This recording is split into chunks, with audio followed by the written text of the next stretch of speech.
मैं घंटों भर उस पहाड़ों को देखना चाहती हूँ,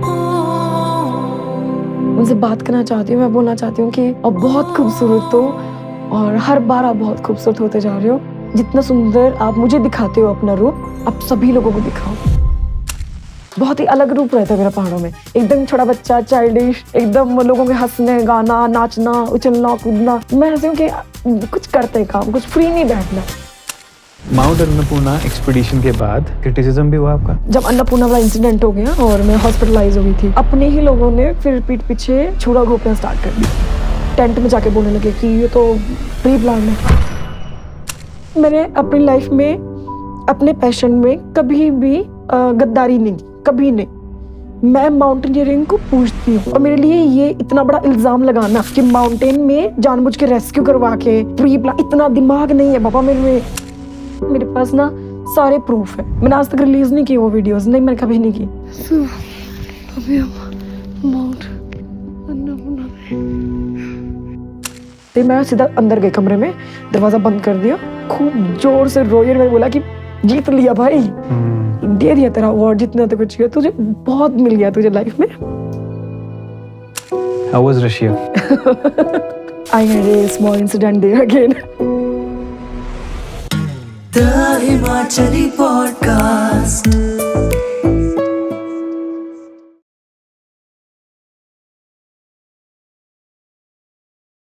Baljeet Kaur, welcome to the Himachali Podcast.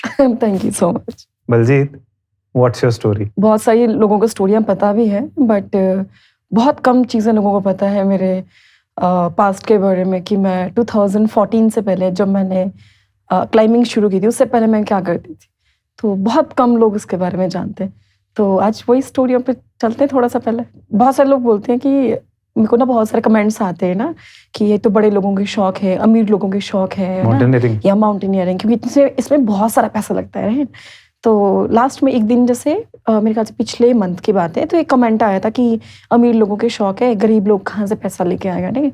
तो फिर मैंने उनको बोला कि कोई भी sport, even not a mountaineering, कोई भी स्पोर्ट्स आप कोई भी खेल लो या कोई भी जर्नी, ठीक है, ऐसा नहीं है कि सिर्फ अमीर लोगों के लिए बनी है, ठीक है। ये बनी हम सब के लिए है, लेकिन कुछ ही लोग इसके बारे में सोच पाते हैं, कुछ ही लोग स्टेप आउट कर पाते हैं घर से, और जिसको कुछ करना है वो कहीं से भी निकलेगा और निकलेगा जरूर। तो वो चीज़ मेरे में, तो मैं बहुत बड़े घर की नहीं, ऐसे नहीं हूँ कि बहुत बड़ा घर, मतलब ऐसा है अमीर घर की लड़की नहीं हूँ। बहुत मेरा छोटा सा घर है ममलीग में, सोलन डिस्ट्रिक्ट में आता है, और मेरे मम्मी पापा खेतों में काम करते हैं। तो मेरे पापा पहले HRTC बस में ड्राइवर रह चुके हैं, उन्होंने 43 ईयर्स वहाँ पे सर्व किया एंड 2004 में रिटायर हो गए थे। उसके बाद ऑब्वियसली हम उस टाइम 3rd क्लास में पढ़ती थी मैं, क्योंकि मेरे पापा ने भी बहुत मतलब मेहनत की है और वो सबसे बड़े थे, तो सबकी अपने छोटे भाई बहनों की शादी करवा दी थी। लास्ट में उन्होंने की खुद शादी। अच्छा, लेट करी? हाँ, लेट शादी की है उन्होंने, ठीक। एंड उसके बाद जब तक मतलब ऐसा था कि हम बड़े होने, अब हमारे खर्चे बढ़ेंगे, उस टाइम एकदम से आपको पता है क्योंकि उसका पेंशन बंद हो जाना, ये वो सो, तो पैसे नहीं, तो हम खेती बाड़ी में ही काम करके पैसे जुटाते थे। मैं 12 साल की उम्र में मैंने इनकम करना शुरू कर दिया था, और इनकम करने का जरिया ऐसा नहीं है कि बहुत बड़ा बिजनेस कर लिया, कुछ ऐसा काम करे, नहीं। छोटे हमारे जो खेत होते हैं ना, क्यारियां बोलते हैं जिसको, मतलब घर के आसपास होती है, मैं उसमें बिजाई करती थी, धनिया लगा देना है, सरसों का साग, कुछ ना कुछ, और वही उसकी गुच्छियां बना के मार्केट में बेचनी है। हमारे पास कम से कम 12 पशु होते थे, 2 बड़ी भैंसें, 2 गाय, 2 बैल, उनके बच्चे, ये वो, इतने सारे पशु होते, तो उनका भी काम करना होता था। और घास हमें 3 गांव छोड़ के जाना पड़ता था लेने के लिए। अच्छा। तो 15 किलोमीटर हम पैदल जाते थे। मैडम सुबह जाते, खाना वगैरह जैसे पोटली से बनाते हैं ना, एकदम बाल्टी में डाल दी दाल वगैरह, बस वो डाल दी। एंड उसके बाद दूध भी वैसे पाउडर वाला दूध लेके जाते थे कई बार, क्योंकि छलकेगा ना, बाकी दूध तो भारी होगा इतना सारा, तो पाउडर वाला दूध, चाय की पत्ती, चीनी साथ में लेके जाएंगे, और एक कोई पुराना सा डिबड़ू होगा जिसमें हम वो चाय बनाएंगे। तो घास वहीं पूरा दिन काटेंगे हम, सुबह से लेकर घास, और फिर उसके बाद घास लेके शाम को, रात को वापस आएंगे। तो और मतलब हमारे घर में यहाँ पे, अगर आप ममली गाँव ना हमारी साइड, तो बारिश बहुत कम होती है, तो हमें जल्दी उठाते थे मम्मी कि उठो उठो, जाना है बावड़ी के पास, और बावड़ी भी कम से कम 2 किलोमीटर दूर। तो वहां से पानी लेके आना, पीने के लिए पानी, पशु के लिए पानी, सिंचाई करने के लिए पानी, ये सब कुछ करने के बाद फिर ब्रेकफास्ट बनाऊंगी मैं, और मेरी मम्मा घास लेने जाएगी उस टाइम पे। एंड देन मैं ब्रेकफास्ट अपनी सिस्टर के लिए, सबके लिए, मैं स्कूल के लिए बनाऊंगी और उनकी चोटियां भी मैं ही बनाऊंगी। एंड पेड़ों पे, ऊंचे ऊंचे पेड़ों पे चढ़ते थे। तो जैसे होता है ना, गाँव में भाईचारा बहुत ज्यादा है, शायद शहरों में नहीं है, गांव में बहुत भाईचारा अभी भी है, ठीक है। तो कोई मेरी गांव के चाची जी बोल देंगे, ताई जी बोल देंगे कि बेटा मेरे को ना ब्यूली चाहिए, माँ के छीनी देवी तू तो वो बोल देंगे कि मेरे को चाहिए चारा चाहिए पशु के लिए, तो ऊंचे ऊंचे पेड़ों पे चढ़ना होता है, हमसे चढ़ा नहीं जाता, तू चढ़ जा, तो एक बिंडा तुम ले जाना, एक बिंडा मेरे को दे देना, ऐसे करके वो मुझे बोलते थे। ठीक है। या फिर कई बार थोड़े 20 रुपए 10 रुपए पकड़ा के चले जाते हाथ में। तो हमेशा था कि घास की कमी है, तो मैं ऊंचे ऊंचे पेड़ों में चढ़ना। और फिर ना स्कूल जाने से पहले मैंने सारा काम कर देना ही। जब 30 मिनट्स रहते थे, 10 बजे स्कूल स्टार्ट होता था, तब मैं तैयार होती थी 15 मिनट में, 15 मिनट में रन करती थी घर से। और जबकि मेरे घर का रास्ता, अगर आप आराम से भी जा रहे हो ना, नॉर्मली तेज भी जा रहे हो, तो 30 मिनट्स लगते हैं, और मैं रन करके जाती थी। एंड कई बार मैं असेंबली में खड़ी हो जाती कि लेट क्यों आया ऐसे। अब मैं बता नहीं सकती कि और क्या चल रहा है, क्योंकि मैं घर की बड़ी थी। अच्छा। और मेरे सिवाय कोई चढ़ता नहीं था पेड़ पे, तो और हमारा जरूरत भी थी हमें, ठीक है। तो ये वाली सारी चीजें मैंने की है। कभी शिमला मिर्ची हो गई है, लाल मिर्ची हो गई है, ये बेचने चले जाना, डिपो में बेच दिया या फिर कहीं और बेच दिया, शॉप वालों को बेच दी, थोड़े थोड़े पैसे, मतलब इस तरह से जोड़ के, मतलब ऐसा था कि मेरे कुछ लेना है खुद के लिए। एक्चुअली क्या होता है, मेरे को ऐसा लगता है कि जो लड़के होते हैं ना, उनका खर्चा ना बचपन में ज्यादा होता है, बहुत खर्चा होता है। खिलौना ये चाहिए, ट्रक चाहिए, ये गाड़ियां चाहिए, ये चाहिए, वो से बैट बॉल, जो भी चाहिए होता है, ठीक है। वहीं पे लड़कियों के खर्चे उस टाइम पे कम होते हैं, ठीक है। लेकिन क्या होता है, जैसे जैसे लड़कियां बढ़ती रहती है ना, उनके खर्चे बढ़ते हैं, लड़कों के कम होने लग जाते हैं, क्योंकि वो एक ही टी शर्ट में 3-3 दिन चला रहे हैं, 4-4 दिन चला रहे हैं। लड़कियां ऐसे होती है, कैसे बोलूं, एक डॉल होती है ना, हर दिन उनको सजना पसंद होता है। सेम मैं भी ऐसी थी कि मुझे भी ना नए नए कपड़े चाहिए, दूसरों के बच्चों को देखते थे, हमें भी चाहिए। और पापा को बोल नहीं सकते, क्योंकि पापा ऐसे बोलते थे, अरे तुम्हारा चुप रहो, ये पैसे तुम ऐसे गवा रहे हो, ये बस हो, तो देते नहीं थे पैसे। और मेरी पॉकेट मनी होती थी 1 रुपए, जो कि हमें मंडे को मिलती थी। एंड ये 2013 तक चली, ये 1 रुपए की ही पॉकेट मनी मिली हमें, इससे ज्यादा नहीं मिलती थी। और हम लोगों को देखते थे कि इनको तो 5-5 रुपए देते, 10-10 रुपए देते, हमें तो 1 रुपए भी नहीं दे रहे पापा। वही बड़ी मुश्किल से मतलब मंडे के दिन देंगे हमें, और बाकी नहीं मिलता था, बस एक हफ्ते में 1 दिन। तो ऐसे लाइफ चलती रही हमारी। और एक टाइम आया कि जब घर में कुछ भी, मतलब सब कुछ एकदम ऊपर नीचे हो गया, उथल पुथल हो गई थी। मेरे फादर का एक एक्सीडेंट हो गया था, और उनकी जो शोल्डर बोन है वो टूट गई थी, वो हॉस्पिटलाइज हो गए। एंड उसके बाद मेरे पे सारी जिम्मेदारियाँ, क्योंकि मेरी मदर भी हॉस्पिटल आना जाना रखता था, और हमारे पूरे खेतों में फसल लगी हुई थी। एंड मैं बता नहीं सकती, वो टाइम ऐसा था मेरे लिए कि मैं क्या क्या संभालूं, स्कूल संभालूं, छोटे 14 ईयर, पशु 8-9 पशु, मतलब हमारे उस टाइम तो कम हो गए थे पशु, मतलब हाँ 9 पशु थे हमारे। तो उनका गोबर भी उठाना है आपको, ठीक है, घास भी लेके आना है, पशु भैंसें थी 2 बड़ी, उनको नहलाना भी है, उनसे दूध भी निकालना है। चारों के चारों पशु, जो 2 गाय और 2 भैंसें, हमारे दोनों ने बच्चा दिया हुआ था, तो उन चारों को धोना भी है, राइट, लस्सी बनानी है, दही बनानी, दूध खराब नहीं होना चाहिए, बहुत सारे जो छोटे छोटे काम होते हैं ना, वो वाले। तब तक मेरे सबसे छोटी सिस्टर हो, एक और, हम 3 बहनें थी पहले, और उसके बाद मेरा भाई हुआ। अच्छा। तो उस टाइम मेरी सिस्टर हो गई थी छोटे वाले, तो वो छोटी, तो उसको मेरे को पालना पड़ा था ऑब्वियसली। फिर मैं 2 बजे तक उठती थी, तो मेरी मम्मा सुबह तड़के उठ के चले जाएंगे घास लेने, मैं वो बच्चा संभालती रहूंगी।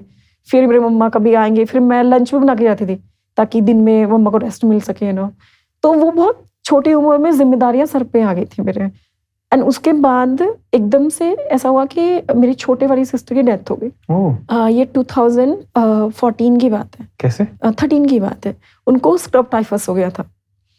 एंड स्कूल टाइम से ना मैं बहुत एक्टिव रही हूँ स्पोर्ट्स में। मैंने 5th क्लास से स्पोर्ट्स खेलना शुरू कर दिया था। एंड उस टाइम 5th क्लास से लेकर आज तक ऐसा कोई भी साल नहीं है जिसने मेरे घर में अवार्ड नहीं आता। टच वुड, मतलब ये पता नहीं, टच कर लो वुड को।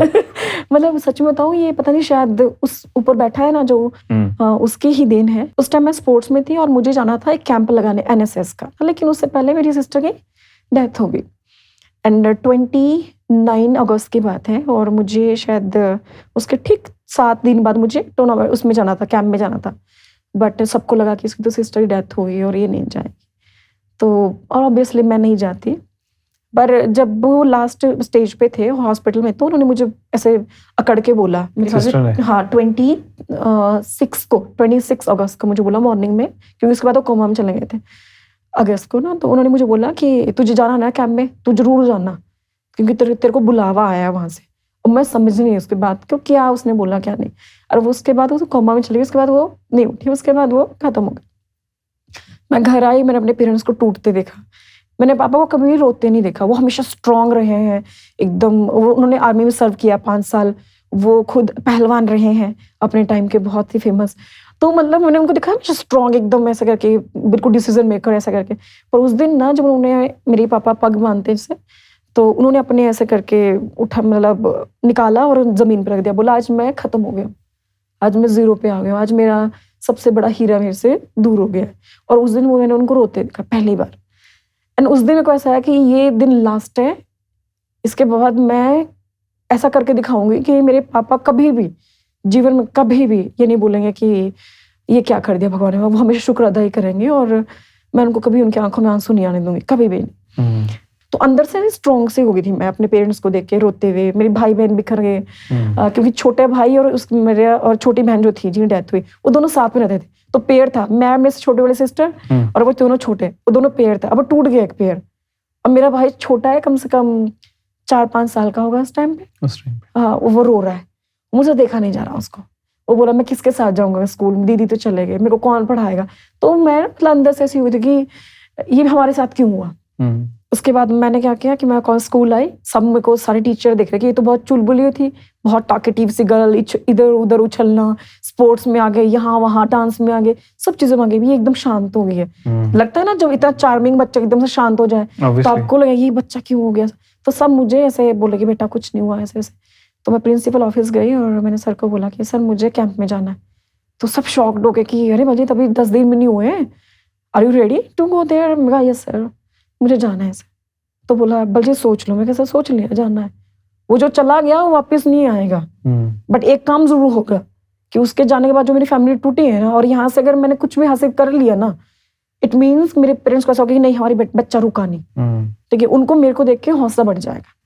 सो इस वक्त मुझे डिसीजन लेना है और मेरे को जाना है सर। बलजीत एक मिनट, 14 साल की उम्र में इस टाइप की थॉट प्रोसेस, मतलब कैसे? ये वाला 14 साल में नहीं था, ये वाला उस टाइम ये था 16 साल की उम्र में। स्टिल जब आपने बहुत उतराव चढ़ाव देखे होते हैं ना लाइफ में, जो आपने एक ऐसा मोमेंट भी देखा होगा, क्योंकि मैंने बहुत ज्यादा स्किप भी कर लिया, जो आपके पास खाने के लिए नहीं है घर, और आपको चाय में डुबा के चपाती खानी पड़ रही है, राइट। एंड तब आपको अहमियत पता लगती है कि यार कितनी अहमियत है उठने की तुम्हारे लिए। तो तुम्हें उठना वो जरूरी हो जाता है, वो फिर तुम्हें टैग जाता है भाई उठ।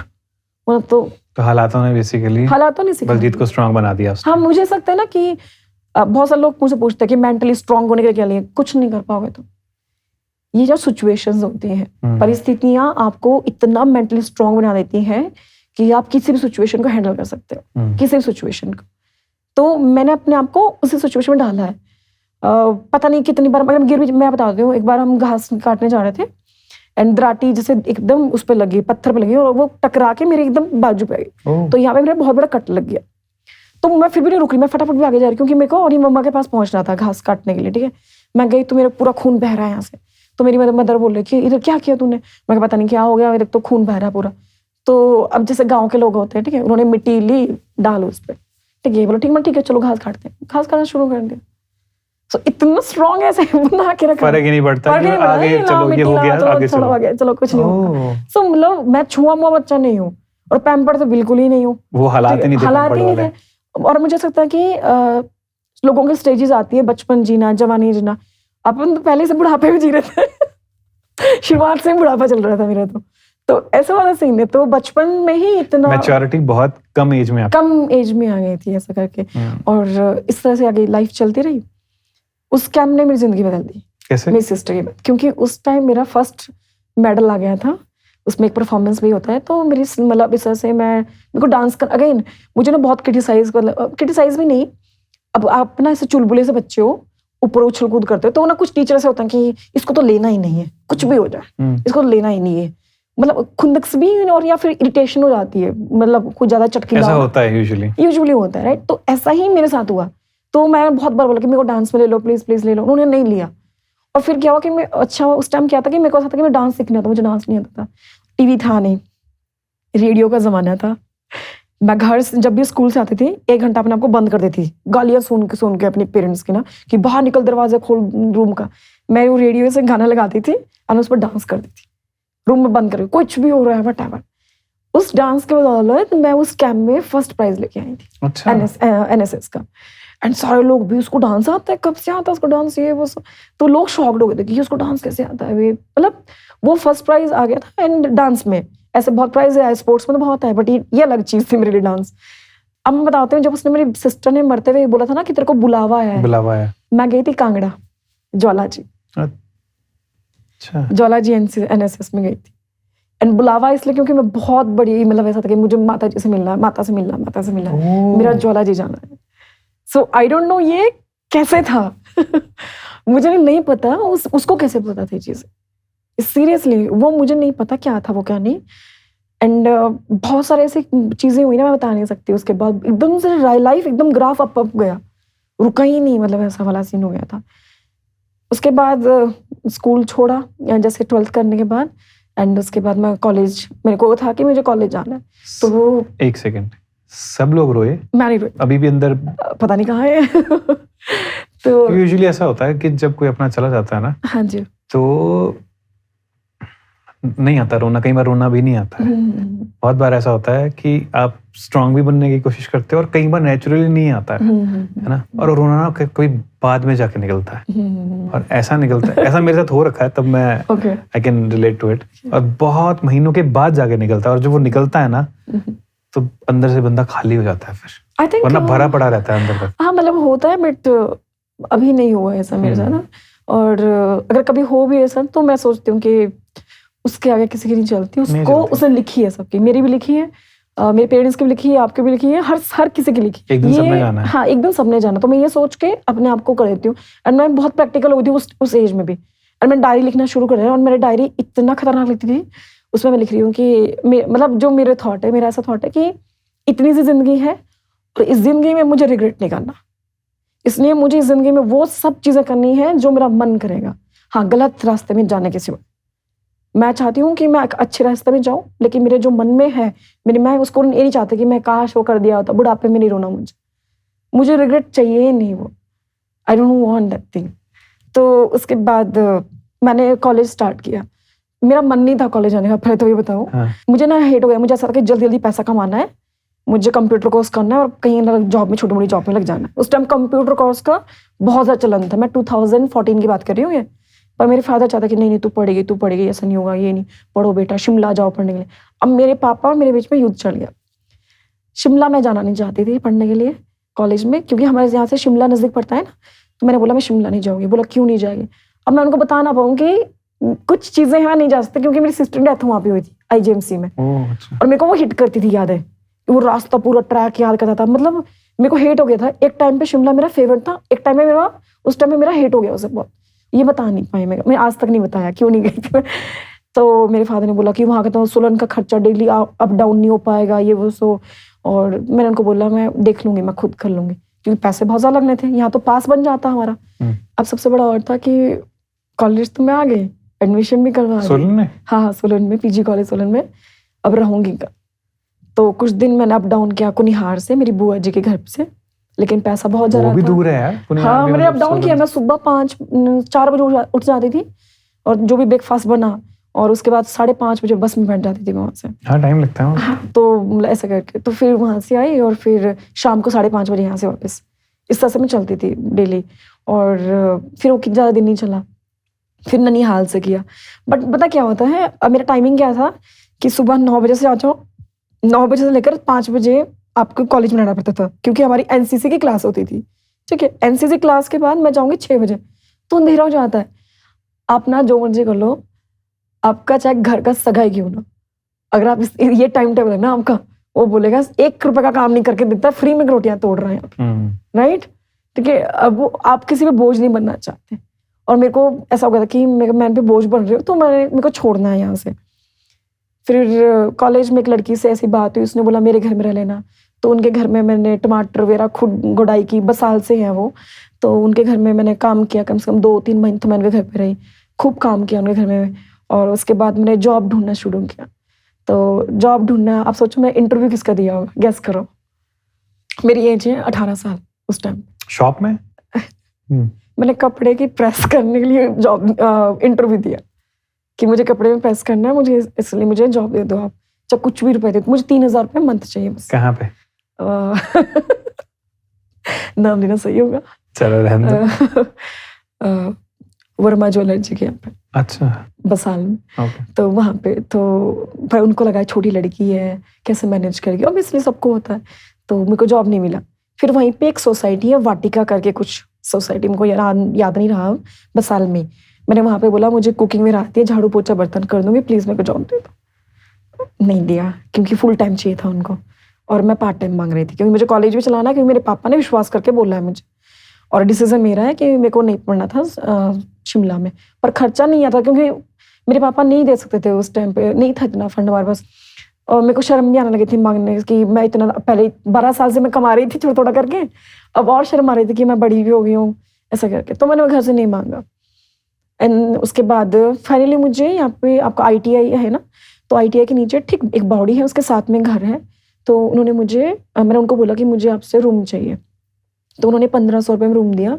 एंड वो रूम, आपका जो स्टूडियो है तो बहुत ही बड़ा है, मतलब अगर आप दोनों बाजू ऐसे फैलाओगे ना तो इतना ही चौड़ा है बस, ठीक है। एंड वो लंबा है थोड़ा सा, और उसके जो फर्श है ना, वो फर्श नहीं है जैसे पशु के लिए उबड़ खाबड़ नहीं होता एकदम, और सिलन वाला एरिया, वो वैसा रूम था 1500 रुपये में।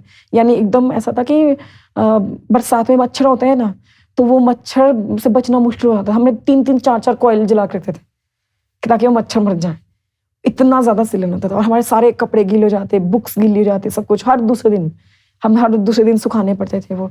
तो उसमें माहौल में रही हूँ मैं। और उस टाइम पे मेरी मदर ने मेरी हेल्प की, और मेरी मदर ने अपने जो ज्वेलरी थी, इवन मंगलसूत्र तक उन्होंने सेल कर दिया। और उस टाइम तो मुझे हिट होगा कि ये दिन मैं जिंदगी में दोबारा लेके नहीं आऊंगी। और जितनी ज्वेलरी मैंने लेके मतलब ली है ना, ये वापस करना है एक दिन मुझे नहीं पता कैसे करूंगी, पर मैं कर दूंगी ऐसा कहकर। जिनके घर में रह रही थी, उन्हीं के घर पे मैंने उनको बोला कि मैं पैसे नहीं दे पाऊंगी अगले मंथ से, 1500 रुपये बहुत बड़ा अमाउंट है मेरे लिए, आप एक काम कर लो, आप मुझसे काम करवा लो पार्ट टाइम जैसा भी है, और कॉलेज टाइम में को दे देना।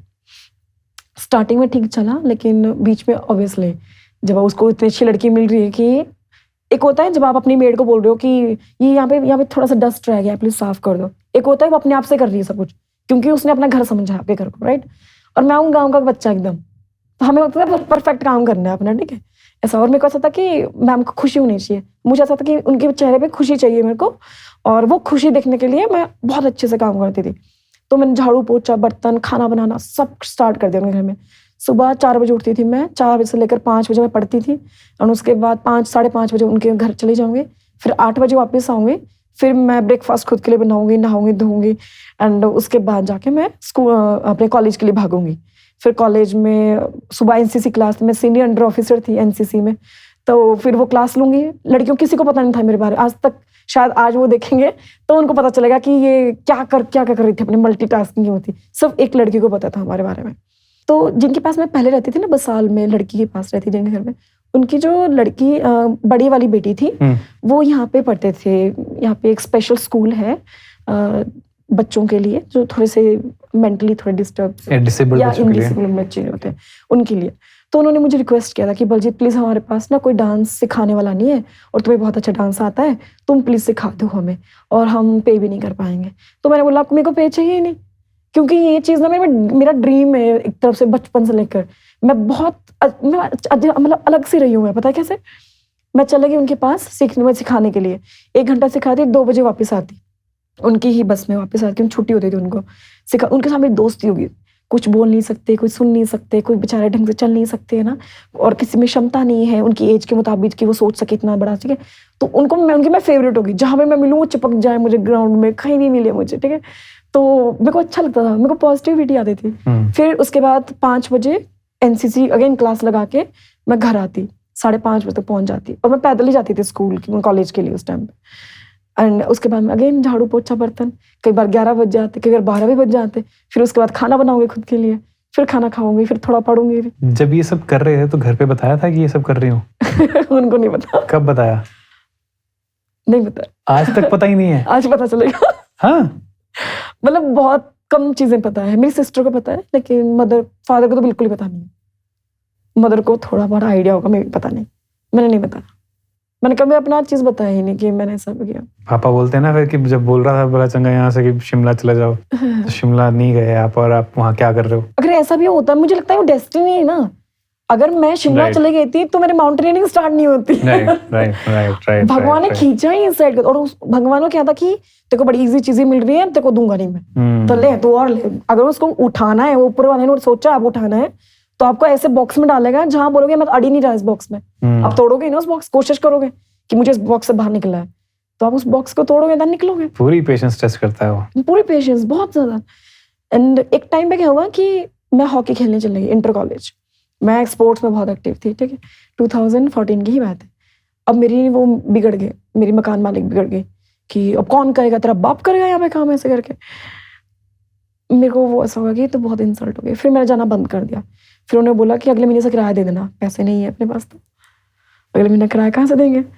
अब जाना भी छोड़ दिया, जा भी नहीं पा रही हूँ, क्या करूँ मैं। और ऐसा था कि मैं कहीं और देख लूंगी जॉब, पर मैं इधर नहीं जाना, मैं ढूंढ लूंगी, कुछ ना कुछ कर लूंगी मैं। लिटरली ये वर्ड बोले, बाप करेगा। हाँ ठीक है।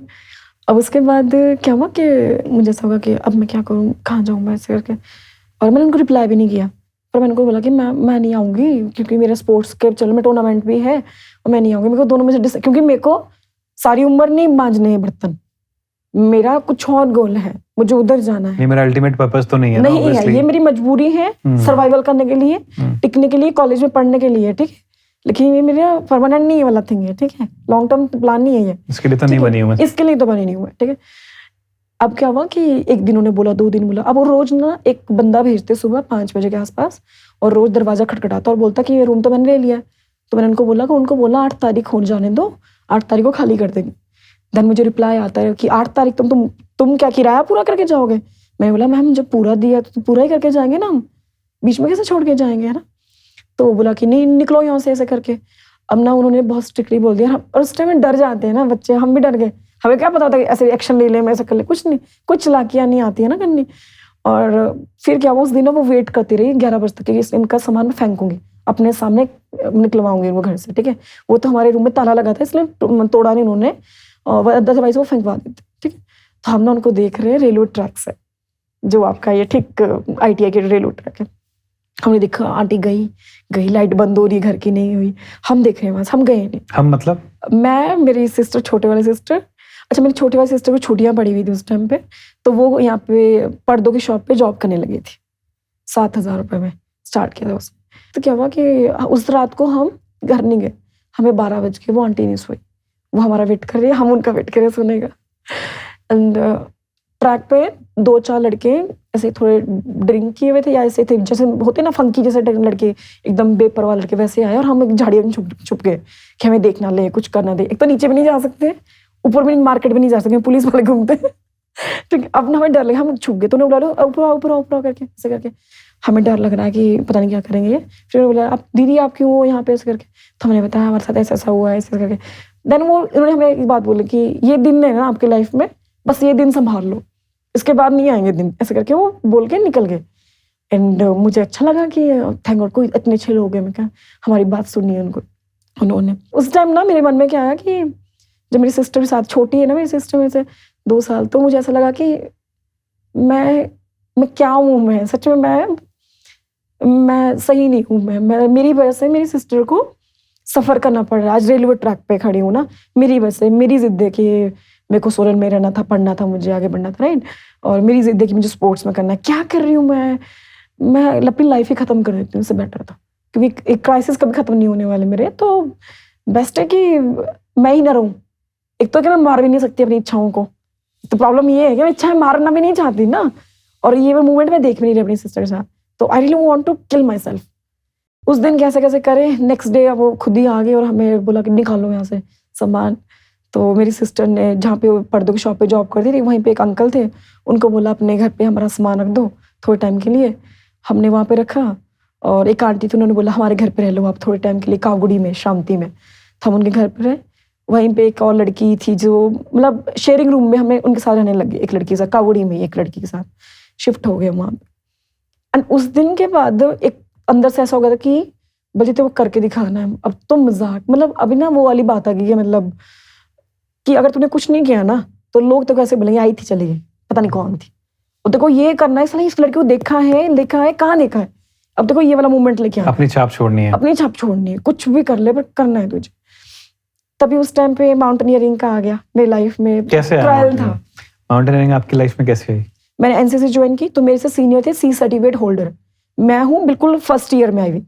अब क्या है, सी सर्टिफिकेट वाले ना उन्होंने मेरे को देखा कि लड़की बहुत ज़्यादा एक्टिव है, तो उन्होंने मुझे ना ऐसे साइड करना स्टार्ट कर दिया कि बाहर आ, कमांड कर, ये कर, ये कर, ये कर, ये पुशअप कर, ये मुझसे क्या पुशअप कराने, फटाफट पुशअप मारे 4-5 ऐसे झाड़ा भांजे हो गए सर। ये तो हमारे लिए कुछ भी नहीं था। कुछ भी नहीं है मेरे लिए तो ना, जहाँ पर 32 पूले उठाने सर पे घास के, जहाँ पे 15 लीटर की 2 केनी ऐसे उठानी है केनिया, ये कुछ भी नहीं है हमारे लिए तो पुशअप। उन्होंने क्या किया, मेरे को सीधा नीचे से उठा के सीनियर बना दिया बी वालों का, और उन्होंने बोला कि तुम संभालो पूरी की पूरी प्लाटून जो भी है तुम संभालो। मैंने अच्छे से संभाला लड़कियों को, उनको भी अपनी तरह ट्रेन किया ना, क्या। तभी हमारे कॉलेज में एनसीसी वैकेंसी आ गई। मेरा वेट होगा 43 kg उस टाइम में, बहुत पतली सी सुकड़ी सी एकदम से ना। और तभी मेरे अंकुश चायक सर थे एंड मीनाक्षी ठाकुर और एक और शालिनी ठाकुर, ये 3 मेरे ऑफिसर थे उस टाइम में, सीनियर थे, सी सर्टिफिकेट होल्डर थे। इन्होंने बोला कि सब मतलब 2 लड़कियों उन्होंने सेलेक्ट कर दिया ऑलरेडी, मुझे बाद में पता चलता है क्योंकि वो 2 लड़कियां हट्टी कट्टी थी, जूडो कराटे खेलती थी हट्टी कट्टी, और 16 में पहचान भी थी, कुछ मेडल थे उनके नाम पे। मैंने बोला सर आपने मेरा नाम क्यों नहीं दिया, और बिना ट्रायल के आप कैसे भेज रहे हो, मुझे ट्रायल देना है। तो बोला नहीं उसमें 2 ही नाम मांगे थे। मैंने बोला रिजर्व में डाल दो, मैं रिजर्व में चली जाऊंगी। तो उन्होंने बोला कि ठीक है रिजर्व में डाल देते। तो अभी क्या है, मैं रिजर्व में हूँ, मुझे पता है, ठीक है। अब अगर आप मेरे को आप रिजर्व में हो तो मेहनत करोगे क्या, अब सोचोगे क्यों है रिजर्व में पता नहीं नंबर ही नहीं आएगा, छोड़ देते, राइट। मैं उनसे 2 गुना मेहनत कर रही हूँ।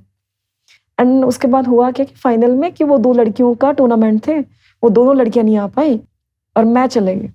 मुझ में जुनून, मेरी प्रैक्टिस तो पूरी थी, मेरी प्रैक्टिस पूरी है। तो उन्होंने मुझे दौड़ाया 4-5 चक्कर देना। उस टाइम पे कर्नल गौरव गार्गी वो आए थे, उस टाइम उन्होंने लीड किया था वो एक्सपीडिशन पूरा पूरा। वो आए, उन्होंने दौड़ाया मुझे खूब ग्राउंड में, आर्मी ग्राउंड जो पार आपके सामने, एंड मैं दौड़ी। मुझे यूनिफॉर्म से बहुत प्यार है, olive green like in my blood. भैया आज कुछ ग्रीन सा पहन के आए हो। तो मैं यूनिफॉर्म देखी वैसे ही एक्साइटेड हूँ ना, एंड मैंने पूरा बेस्ट दिया अपना। तो जो मैं रन कर रही थी ना, तो अब रनिंग में कितना करूँगी, तो उस टाइम में जितना भी मेरा रन होता था, लास्ट चक्कर था, लास्ट चक्कर में मैंने खाना नहीं खाया था कुछ नहीं, और मैं सोई भी नहीं थी पूरी रात की टेंशन के बारे में। तो मुझे चक्कर सारा स्टार्ट हो गए। तो तभी ना मुझे ऐसा दिख रहा है सामने से कि मेरी मदर का फेस दिख रहा है मुझे कि नहीं गिव अप नहीं करना, मुझे ये तो शुरुआत है बच्चे, ये तो तूने कुछ किया ही नहीं लाइफ में, ऐसे ना मेरे अपने आप में चल रहा है अंदर मोटिवेशन। मैंने स्प्रिंट मार दी, जितने मेरे से हुए ना बेस्ट कर दिए। उसके बाद उन्होंने मुझसे पूछा कि अगर आपको स्किप करना पड़े अपना कोई भी मतलब सेमेस्टर तो आप कर दोगे क्या। मैंने बोला सर कर दो जितने स्किप करने, मुझे बस इसमें ले लो। तो उन्होंने यस कर दिया, मैं इन हो गई एंड माउंटेनियरिंग स्टार्ट हो गई। पहला एक्सपीडिशन कहाँ था? मेरा पहला एक्सपीडिशन, पहले तो मेरा कोर्स था, जनवरी के मंथ में कोई कोर्सेज नहीं होते बेसिक कोर्स, हमारा स्पेशल कोर्स था जिसमें ट्रेनिंग कम एंड एक्सपीडिशन ज़्यादा एंड सिलेक्शन प्लस था। तो हमारा दार्जिलिंग में हुआ, सिक्किम में। तो HMI से मेरा कोर्स हुआ। उसके बाद मेरा पहला जो मेरी पीक थी वो माउंट देव टिब्बा हिमाचल प्रदेश में थी, 6001 मीटर। पर माउंटेनियरिंग ही चूज क्यों किया आपने? आई थिंक जो चीज़ें मैं सारे स्पोर्ट्स में ढूंढ रही थी ना, वो सारी चीज़ें मुझे वहाँ मिली। आप जर्नी शुरू करना चाहती हो क्योंकि आपको उसमें मुकाम चाहिए। एक होता है कि आप जर्नी इसलिए शुरू करना चाहती हो क्योंकि आपको अपनी खुशी चाहिए, आपको अपने साथ स्टिक रहना है, बस वो फ्रीडम, वो खुशी, वो एक्साइटमेंट, वो एकदम से ऐसा देना कि कुदरत, कितने रंग है कुदरत के। मैं एक ही पहाड़ पे थी, 35 डेज रहे हम मनाली में, माउंट देव टिब्बा के पास, वहीं पे बेस कैंप में। तो वही एक ही माउंटेन हर दिन कितने रंग बदल रहा था, कितने रंग बदल रहा था? हजारों। अगर अभी सनसेट हो रहा है ना, शाम को सनसेट हो रहा है, तो एकदम से ही पहले रेड हो जाएगा, येलोइश, फिर पिंक, फिर व्हाइट, फिर हल्का सा ब्लू, देन फिर ब्लैक सा हल्का सा, देन व्हाइट प्लस ब्लैक वाला ग्रे टाइप सा, देन ब्लैक, देन उसके बाद stars and milky way. Wow, it's like different colour, magic. या मैजिक। नेक्स्ट मॉर्निंग उठ रहा है, स्नोफॉल हो रहा है, पूरा वाइट। इट्स लाइक समथिंग है। मतलब मुझे ऐसा लगा था कि मेरी जिंदगी की सब चीजें मिल गई मुझे। मुझे अब चाहिए ही नहीं, इवन कोई लालच ही नहीं है, कोई लालच है ही नहीं किसी भी चीज का। बस मुझे ये है कि मुझे पहाड़ों में रहना, दैट्स इट। मुझे नहीं चाहिए कुछ और, पहाड़ों में भेज दो बस मुझे। हाँ, उसके लिए पैसे बहुत लगते हैं। इसके बारे में आगे बात करेंगे। अब पहला बड़ा एक्सपीडिशन कौन सा किया? एवरेस्ट, माउंट एवरेस्ट 2016 में। सबसे ज्यादा चैलेंजिंग कौन सा एक्सपीडिशन था आपका? माउंट त्रिशूल। वो टफ है, इसकी डिफिकल्टी अलग ही लेवल की है। एंड माउंट एवरेस्ट आपको डिफिकल्ट नहीं लगा? नहीं। अन्नपूर्णा आपको डिफिकल्ट नहीं लगा? नहीं। माउंट त्रिशूल आपको सबसे डिफिकल्ट लगा? नहीं, मैं उस टाइम की मैं बता रही हूँ। अच्छा, उस टाइम। हाँ, उस टाइम अन्नपूर्णा क्लाइंब नहीं किया था। ठीक है, अन्नपूर्णा को अलग ही रखते हैं। अलग है। तो त्रिशूल मुझे बहुत टफ लगा था, क्योंकि वहाँ का एक तो पता नहीं सेकंड में एकदम से ना सारे माउंटेन में चेंज होता है बहुत जल्दी वेदर, ठीक है। उसका अलग ही लेवल था, उसका तो बहुत ही फास्ट लेवल था। आप सोचिए कि पूरा मौसम ठीक है, धूप लगी हुई है अच्छे से सुबह की, और आपकी टीम समिट के पास ठीक 200 मीटर पीछे है, और आपको दिख रही है छोटे दिखते दूर से, क्योंकि उसका जो कैंप 1 है वो ऐसे करके और पीक ऐसे करके, तो हमें यहाँ से साफ दिख रहा है ऊपर के लिए कि छोटे लोग, हमारे लोग चल रहे हैं, हम खुशी हो रहे हैं कि ये सबमिट कर देंगे, थैंक गॉड। यहाँ से हम कम्युनिकेट भी कर रहे हैं, ठीक है, वॉकी टॉकी से, ठीक है। उनको बोल भी रहे कितना वो 200 मीटर 200 मीटर। तभी अचानक से कुछ क्लाउड्स आते हैं एंड वो राउंड कर रहे हैं सब उन्हीं के ऊपर। पूरा वेदर ठीक है, पूरा आसमान क्लियर है, सब उन्हीं के ऊपर वो घूम रहे एंड वहां से आता है कि यहाँ पे तो बहुत विंडी है, यहाँ पे ऐसे फ्रॉस्ट बाइट हो गया लोगों को, ये हो गया है, एक लड़के को ये हो गया, ब्रीदिंग नहीं आ रहा है, कुछ ऐसा नहीं आ रहा, ये नहीं आ रहा। मतलब इतने सारे एकदम से वो वहीं पे चल रहा है। हमें लग रहा है ये तो हम मौसम साफ है, यहाँ पे 4 बादल वहीं घूम रहे हैं और वो घूमे जा रहे हैं ऐसे करके। अब हम देख रहे थे लाइव, हमने खुद देखा है। एंड अगेन एक वॉल है, कम से कम 400 मीटर के वॉल है, और वो ऐसी वॉल है 70 डिग्री के आसपास। तो जब वो चढ़ते हैं ना तो जो आपके फिंगर जैसे आपके टो है, क्योंकि उसमें 2 पॉइंट लगेंगे, राइट। वहां पे साइड में आप चल नहीं पाओगे, साइड में चल पाओगे फिर थक जाओगे या स्लिप करोगे, ठीक है। एंड वो पता है कितना मीटर फॉल होगा, मेरे ख्याल से 1000 मीटर फॉल है डाउन। ओह, अगर गलती से गए तो चंदनिया घाट एक नाम है, हम हमेशा बोलते हैं यार एक भी छूटा चंदनिया घाट पहुंच जाइए सीधा, मतलब हड्डियां भी नहीं मिलने वाली आपकी। इतना ज्यादा डेंजरस, और एकदम ब्लू आइस, बहुत ज्यादा स्ट्रॉन्ग होती है, वो अच्छी आइस होती है बहुत ज्यादा, और वो हार्ड होती है बहुत, एकदम ब्लू कर, बहुत डार्क ब्लू वाली कलर वाली आइस।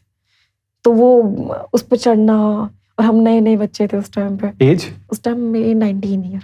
बाप रे। तो मतलब ऐसा देखा था मैंने।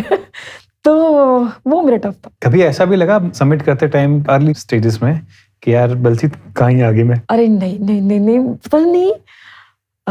अभी भी जब भी मैं अगर रिपीट भी है वो पहाड़ मिल लिए तो मेरे साथ पसंद कहाँ है वो पॉइंट, मेरे को देखना वो पॉइंट जहाँ पे मेरे को पूरी दुनिया नीचे दिखती है। एक्साइटमेंट अलग मुझे ऐसा है कि मुझे एक बार जाना है, और मुझे ना एक बार ऐसे जाके खड़े हो गए, जो आसपास मेरे जो माउंटेन है छोटे छोटे, मुझे उनको देखना है और मुझे उनको बोलना है देखो मैं यहाँ पे आ गई हूँ, अगली बार आपके पास भी होंगी। मैं उनके साथ कम्युनिकेट करती हूँ, ये चाहे मेरी मन की चल रही है स्टोरियाँ, बट मेरे को लगता है जैसे वो मेरे को सुन पा रहे हैं, मेरे को समझ पा रहे हैं। एंड मैं सच बताऊँ, मैं जिस भी माउंटेन को मैंने खड़े होकर ऐसा बोला ना, जैसे मुझे अभी भी याद है, मैं पुमोरी गई थी, एवरेस्ट नहीं हुआ था मेरा 2016 में, मैं पुमोरी गई थी 2021 में, ठीक है, फर्स्ट टाइम। और माउंटेन डॉटर बोलते हैं उसको भी, माउंट पुमोरी को, और एवरेस्ट डॉटर भी बोलते हैं, ठीक है। तो माउंट पुमोरी को, तो माउंट पुमोरी पे खड़े होके मैंने एवरेस्ट को देखा, और वहीं पे मकालू भी दिखता है वहाँ पे साइड में, ठीक है। और मैंने उनको देखा, मैंने बोला कि मैं यहाँ पे तो आ गई हूँ, अब आप कब बुलाओगे मुझे? एंड सीरियसली नेक्स्ट ईयर मैं वहाँ पे थी, माउंट एवरेस्ट। हम माउंट एवरेस्ट पे। तो अभी किसको बोल के आए हो अभी लास्ट ईयर? सस्पेंस रखना चाहिए। थोड़ा सस्पेंस रखना चाहिए। चलो वो भी ठीक है। पहाड़ों में सबमिट करते टाइम वैसे कभी लोनलीनेस भी फील होती है? हाय क्या पूछ रहे, काय की लोनलीनेस? वहाँ तो आप ही आप होते हो ना। हाँ वही कह रहा हूँ, आप ही आप होते हो ना। तो आप ही आप बहुत हो। अच्छा ऐसा होता है क्या? मेरे लिए तो बहुत हूँ मैं। मुझे ऐसा लगता है कि जितना कंफर्टेबल मैं पहाड़ों में हूँ, हाँ। शायद मैं सिटी में नहीं हूँ। मैं जितना खुद से मिल पाती हूँ ना उस टाइम पे, और खुद को जितना मैं अंदर से ढूंढ पाती हूँ, और या मैं जितना अपने आप को बहुत मतलब पावरफुल और एकदम ऐसा समझ, मतलब बहुत बहुत अजीब हूँ मैं पहाड़ों में। बहुत ही अलग रूप रहता है मेरा पहाड़ों में, एकदम छोटा बच्चा, चाइल्डिश, एकदम लोगों के हंसने, गाना, नाचना, उछलना कूदना चला रहता है फ्रैंकली। कोई काम ही करवा दो, इधर से काम उधर से काम ना। मैंने बहुत बार कुक किया एक्सपीडिशंस में, ठीक है, बहुत बड़े बड़े एक्सपीडिशन, उसमें एवरेस्ट में कुक किया है, कंचनजंगा में कुक किया है मैंने, अन्नपूर्णा में कुक किया है मैंने, मतलब सारे एक्सपीडिशन में। मैं ऐसे हूँ कि कुछ करते हैं काम, कुछ फ्री नहीं बैठना। कैसा समझाऊँ मैं घंटों भर उस पहाड़ों को देखना चाहती हूँ, घंटों भर मैं उनसे बात करना चाहती हूँ। मैं बोलना चाहती हूँ कि आप बहुत खूबसूरत हो और हर बार आप बहुत खूबसूरत होते जा रहे हो। एंड आई रियली वांट कि जितना सुंदर आप मुझे दिखाते हो अपना रूप, आप सभी लोगों को दिखाओ और सभी लोग आपके बारे में जान सके कि आप कितने सुंदर हो। मैं कभी जीतने के लिए गई ही नहीं। सब मैं बताती हूँ, सब लोग बोलते हैं कि ये स्पोर्ट्स में नहीं आता, माउंटेनियरिंग। हाँ, माउंटेनियरिंग को स्पोर्ट्स में नहीं काउंट किया जाता ना, ये इंडिया में नहीं किया जाता, लेकिन आउट ऑफ इंडिया जाओगे तो एक्सट्रीम स्पोर्ट्स में आता है। अच्छा, जी हाँ, एक्सट्रीम स्पोर्ट्स में आपका पैराग्लाइडिंग आता है, पैराग्लाइडिंग के तो वर्ल्ड कप भी होते हैं। हाँ हाँ, पैराग्लाइडिंग आता है, स्की आता है, ये एक्सट्रीम स्पोर्ट है। अच्छा, एंड आपका एक स्नो बोर्डिंग होता है, वो भी आता है। हेली स्की आपका एक्सट्रीम स्पोर्ट्स में आता है, एंड फ्री स्की आपका उसमें आता है। लोगों को पता नहीं है ना इसके बारे में। माउंटेनियरिंग है भी तो बहुत कॉस्टली ना, बहुत सारी चीजें हैं, विवाद वाली चीजें हो जाएंगी अगर मैं बोलूंगी तो। बहुत से पैसे ना कहीं और ही जा रहे होते हैं जहाँ जरूरत नहीं होती है। चंद चीजों दिखाने के लिए हमने डोनेट किया है, लेकिन वो फिर घुमा फिरा के वो कहीं ना कहीं और लग रहे होते। सिंपल, आई कैन अंडरस्टैंड क्या ठीक कह है। रहे हो। तो अगर वहीं आप ऐसे लोगों को लेके आए जिनकी, जो लोग बहुत कंसर्न है नेचर को बचाने के लिए। Mountaineering is not about just चढ़ना और उतरना, सबमिट कर लिया माउंटेन, नो नो नो। तो बलजीत के लिए माउंटेनियरिंग का क्या मतलब है? इट्स अबाउट कि आप नेचर के प्रति कितने वफादार हैं, आप उनको बचाने के लिए क्या क्या कर सकते हैं। सेकंड, आप किस तरह से आपातकालीन स्थिति में किसी के काम आ सकते हैं। आपातकालीन मीन्स एकदम से ये हो गया, जैसे उत्तराखंड का हुआ था 2011 में हुआ था, बहुत ज्यादा वहाँ पे आपदा आ गई थी, ठीक है। उस इमरजेंसी में आप क्या कर सकते हैं? केदारनाथ, या हाँ, केदारनाथ में। तो आप उस इमरजेंसी में आप क्या कर सकते हो? तो वो एक, उस टाइम में बहुत से माउंटेनियर्स पहाड़ क्लाइंब कर रहे थे। जैसे वो नीचे पहुंचे तो उनको दिखा कि यहाँ तो बहुत बुरे हाल है। देन उन्होंने अपने रोप निकाल के वहां पे पूरे के पूरे लैडर बना दिए थे। रेस्क्यू में उन्होंने बहुत ज्यादा पार्टिसिपेट किया था। ये रेस्क्यू ऑपरेशंस में काम आते। अभी हमारे एक तिरंगा करके रेस्क्यू टीम है जिसमें सारे के सारे अच्छे माउंटेनियर्स हैं। उसमें से एक मेरे नोन है, एवरेस्टर है, खेमी राम, वो मनाली से है। वो उसमें काम करते हैं, वो इंडियन आर्मी के लिए सर्व करे, रेस्क्यू सिस्टम चला रहे हैं। तो इट्स नॉट अबाउट माउंटेनियरिंग, इतनी सी नहीं है। तो आप वहीं तक सीमित मत रहो, वहां चढ़ लिया उतरने तक मत रहो। एंड माउंटेनियरिंग और क्या सिखाता है? काइंड कैसे हो सकते हो आप, दिल कैसे जीत सकते हो आप, क्योंकि आप ऐसे ऐसे गांव में जाते हो जहाँ पे लैंग्वेज बैरियर होता है, राइट। और मैं तो रशिया में लास्ट टाइम था अभी अगस्त में, तो मेरी लैंग्वेज कोई नहीं जानता है और मैं ऐसे माहौल में थी, मेरे पास फोन भी नहीं था। मैं उनको कैसे सिखा रही थी, हम इशारों में बातें कर रहे थे। कैसे बताओ? इशारों में, बस कुछ समझाओ। अब इमोशन, इट्स लाइक मैं भी कुछ नहीं बोल रही हूँ, वो भी कुछ नहीं। जैसे मैंने उनको बोलना है कि थैंक यू, तो मैं सर झुका रही हूँ थैंक यू करके। इट्स लाइक कि मैं थैंक यू है ना। और जब गुस्सा करना है, सबसे अच्छी बात पता है, पेशेंस लेवल आपके बहुत ज्यादा हाई जाते हैं। आपको माउंटेन में रियल फेस दिखने को मिलता है। देखो यहाँ इस दुनिया में ना मुखौटे के ऊपर मुखौटा चढ़ा हुआ है इंसान का, और मैं तो बहुत मात खाती हूँ इन चेहरों के, क्योंकि मुझे नहीं आता वो फिल्टर करना, मुझे नहीं आता वो आप रियल लाइफ में कुछ और हो, उसमें कुछ और हो। मैं नहीं बन सकती, मैं जैसे हूँ मैं खुश हूँ। तो मेरे को लगता है कि वहाँ पे फिल्टर करना जान जाते हो, लोगों को देख पाते हो कि ये इसका रियल चेहरा ये है। मेरे साथ हुआ है, मैं एक क्लाइंबर के साथ थी, क्लाइंब कर रही थी। स्टार्टिंग में उसने बोला कि बलजीत मैं तुम्हारा बहुत बड़ा फैन हूँ, ये हूँ ये, हम साथ में क्लाइंब करेंगे, ये करेंगे, मैं तो ऐसा भी करता हूँ, लोगों की हेल्प भी करता हूँ, ऐसा वैसा ये वो सब। ठीक है, कोई बात नहीं। उन्होंने अच्छा बता दिया मुझे। जैसे पहाड़ों में गए तो पहाड़ों में क्या होता है, एक तो अल्टीट्यूड आपको हिट करता है, लैक ऑफ ऑक्सीजन, इरिटेशन ज्यादा होने लग जाती है। इरिटेशन में बंदा वो निकलता है जो होता है, जो एक्चुअल में होता है, बल्कि अंदर का सब निकलता है, सब निकलता है। ठीक है, मेरा ये है कि मैं जैसे जैसे ऊपर जाती हूँ मैं बहुत शांत हो जाती हूँ, बहुत पीस हो जाता है, और पता नहीं अंदर से एक बहुत बड़ा ऐसे ना तो दिल इतना बड़ा हो जाता है। मुझे अभी भी याद है, एवरेस्ट में इस बार ना एक क्लाइंट थे, मतलब वो फॉरेन में NRI है, तो वो क्लाइंबर थे, तो उनको टेंट नहीं मिला था साउथ कॉल में, क्योंकि टेंट की सारे फट गए थे टेंट उनके। तो मेरे शेरपा बोलते नहीं इनको नहीं लेके आना अंदर, मत ले गया। कुछ देर तक मेरे को गुस्सा आया कि उनके पास गाइड है, टेंट क्यों नहीं उठाया नीचे से।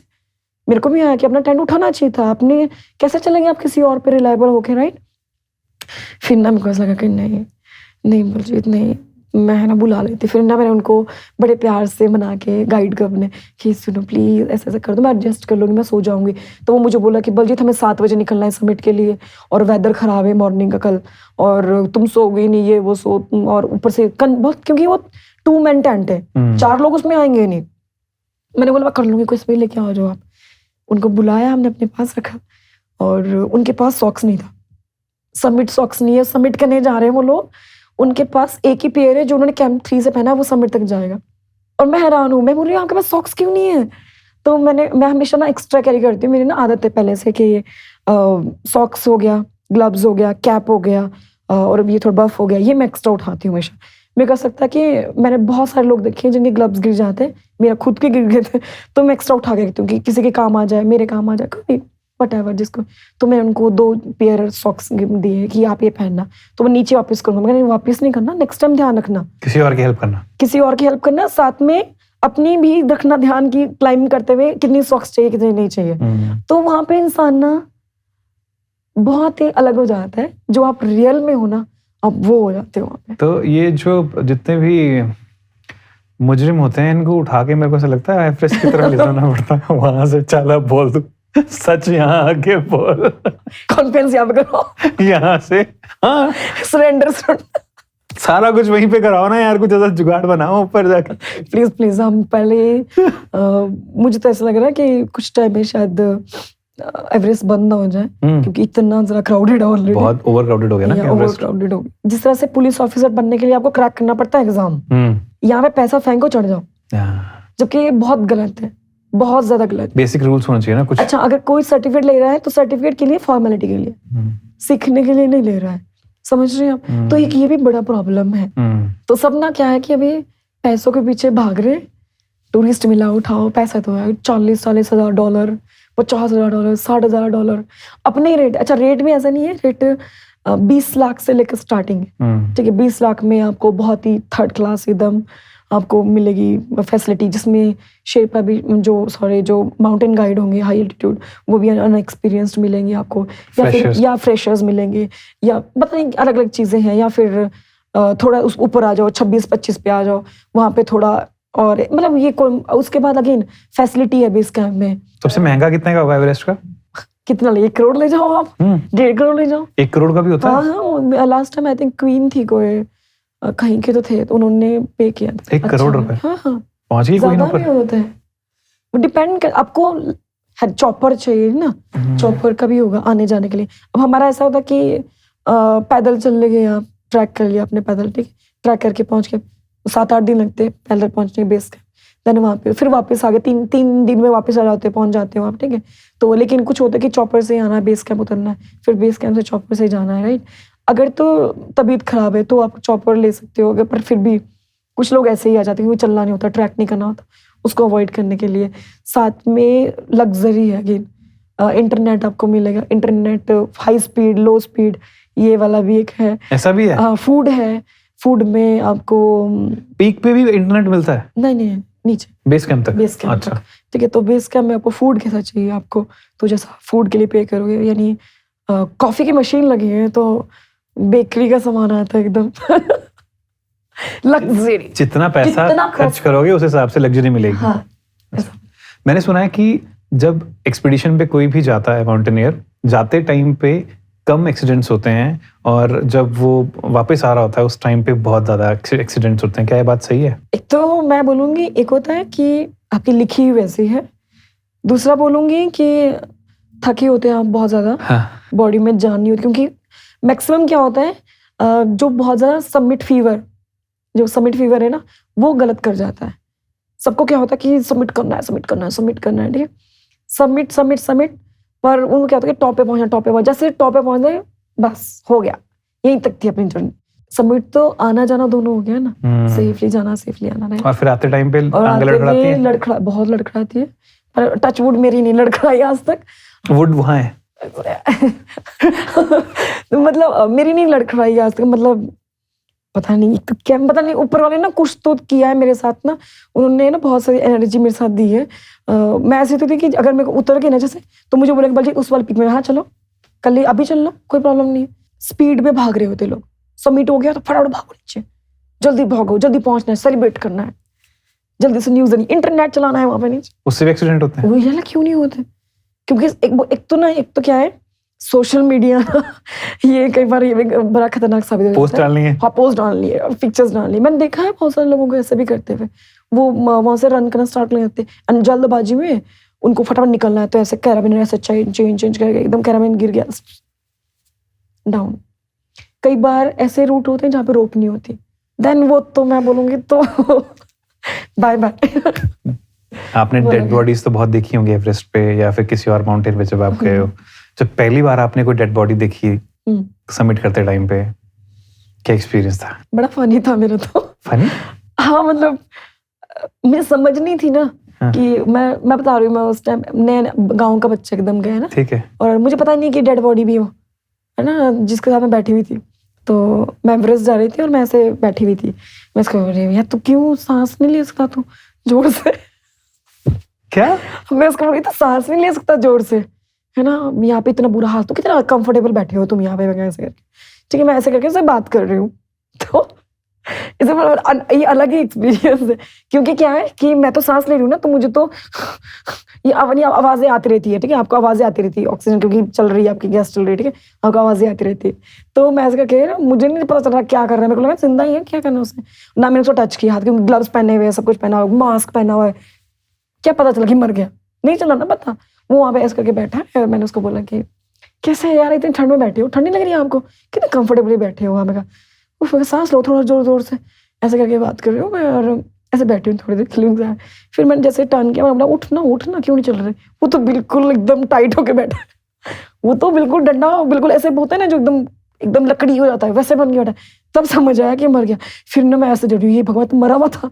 फिर मैं डर लगा? डर नहीं लगा, मैं वहां से आ रही हूँ, तू मरे में से बात कर रही थी यार उसके बाद भी डर नहीं लगा जब पता चल गया? पहले तो चलो समझ आ गया, उसके बाद तो बच्चों की सिट्टी विट्टी गुल हो जाती है यार। मुझे नहीं पता था क्यों ऐसा हुआ, बट ऐसा हुआ कि मर गया वो मेरे सामने। मेरा फिर ये हुआ, फिर एक जब जा रहे थे 2016 की बात है, जब एवरेस्ट जा रही थी, तो एक लेडी थी, तो वो उनका ऑक्सीजन खत्म हो गया था। तो वो मुझे बोल रहे कि मुझे नीचे जाना है, ऑक्सीजन खत्म हो गया है, ऐसे करके।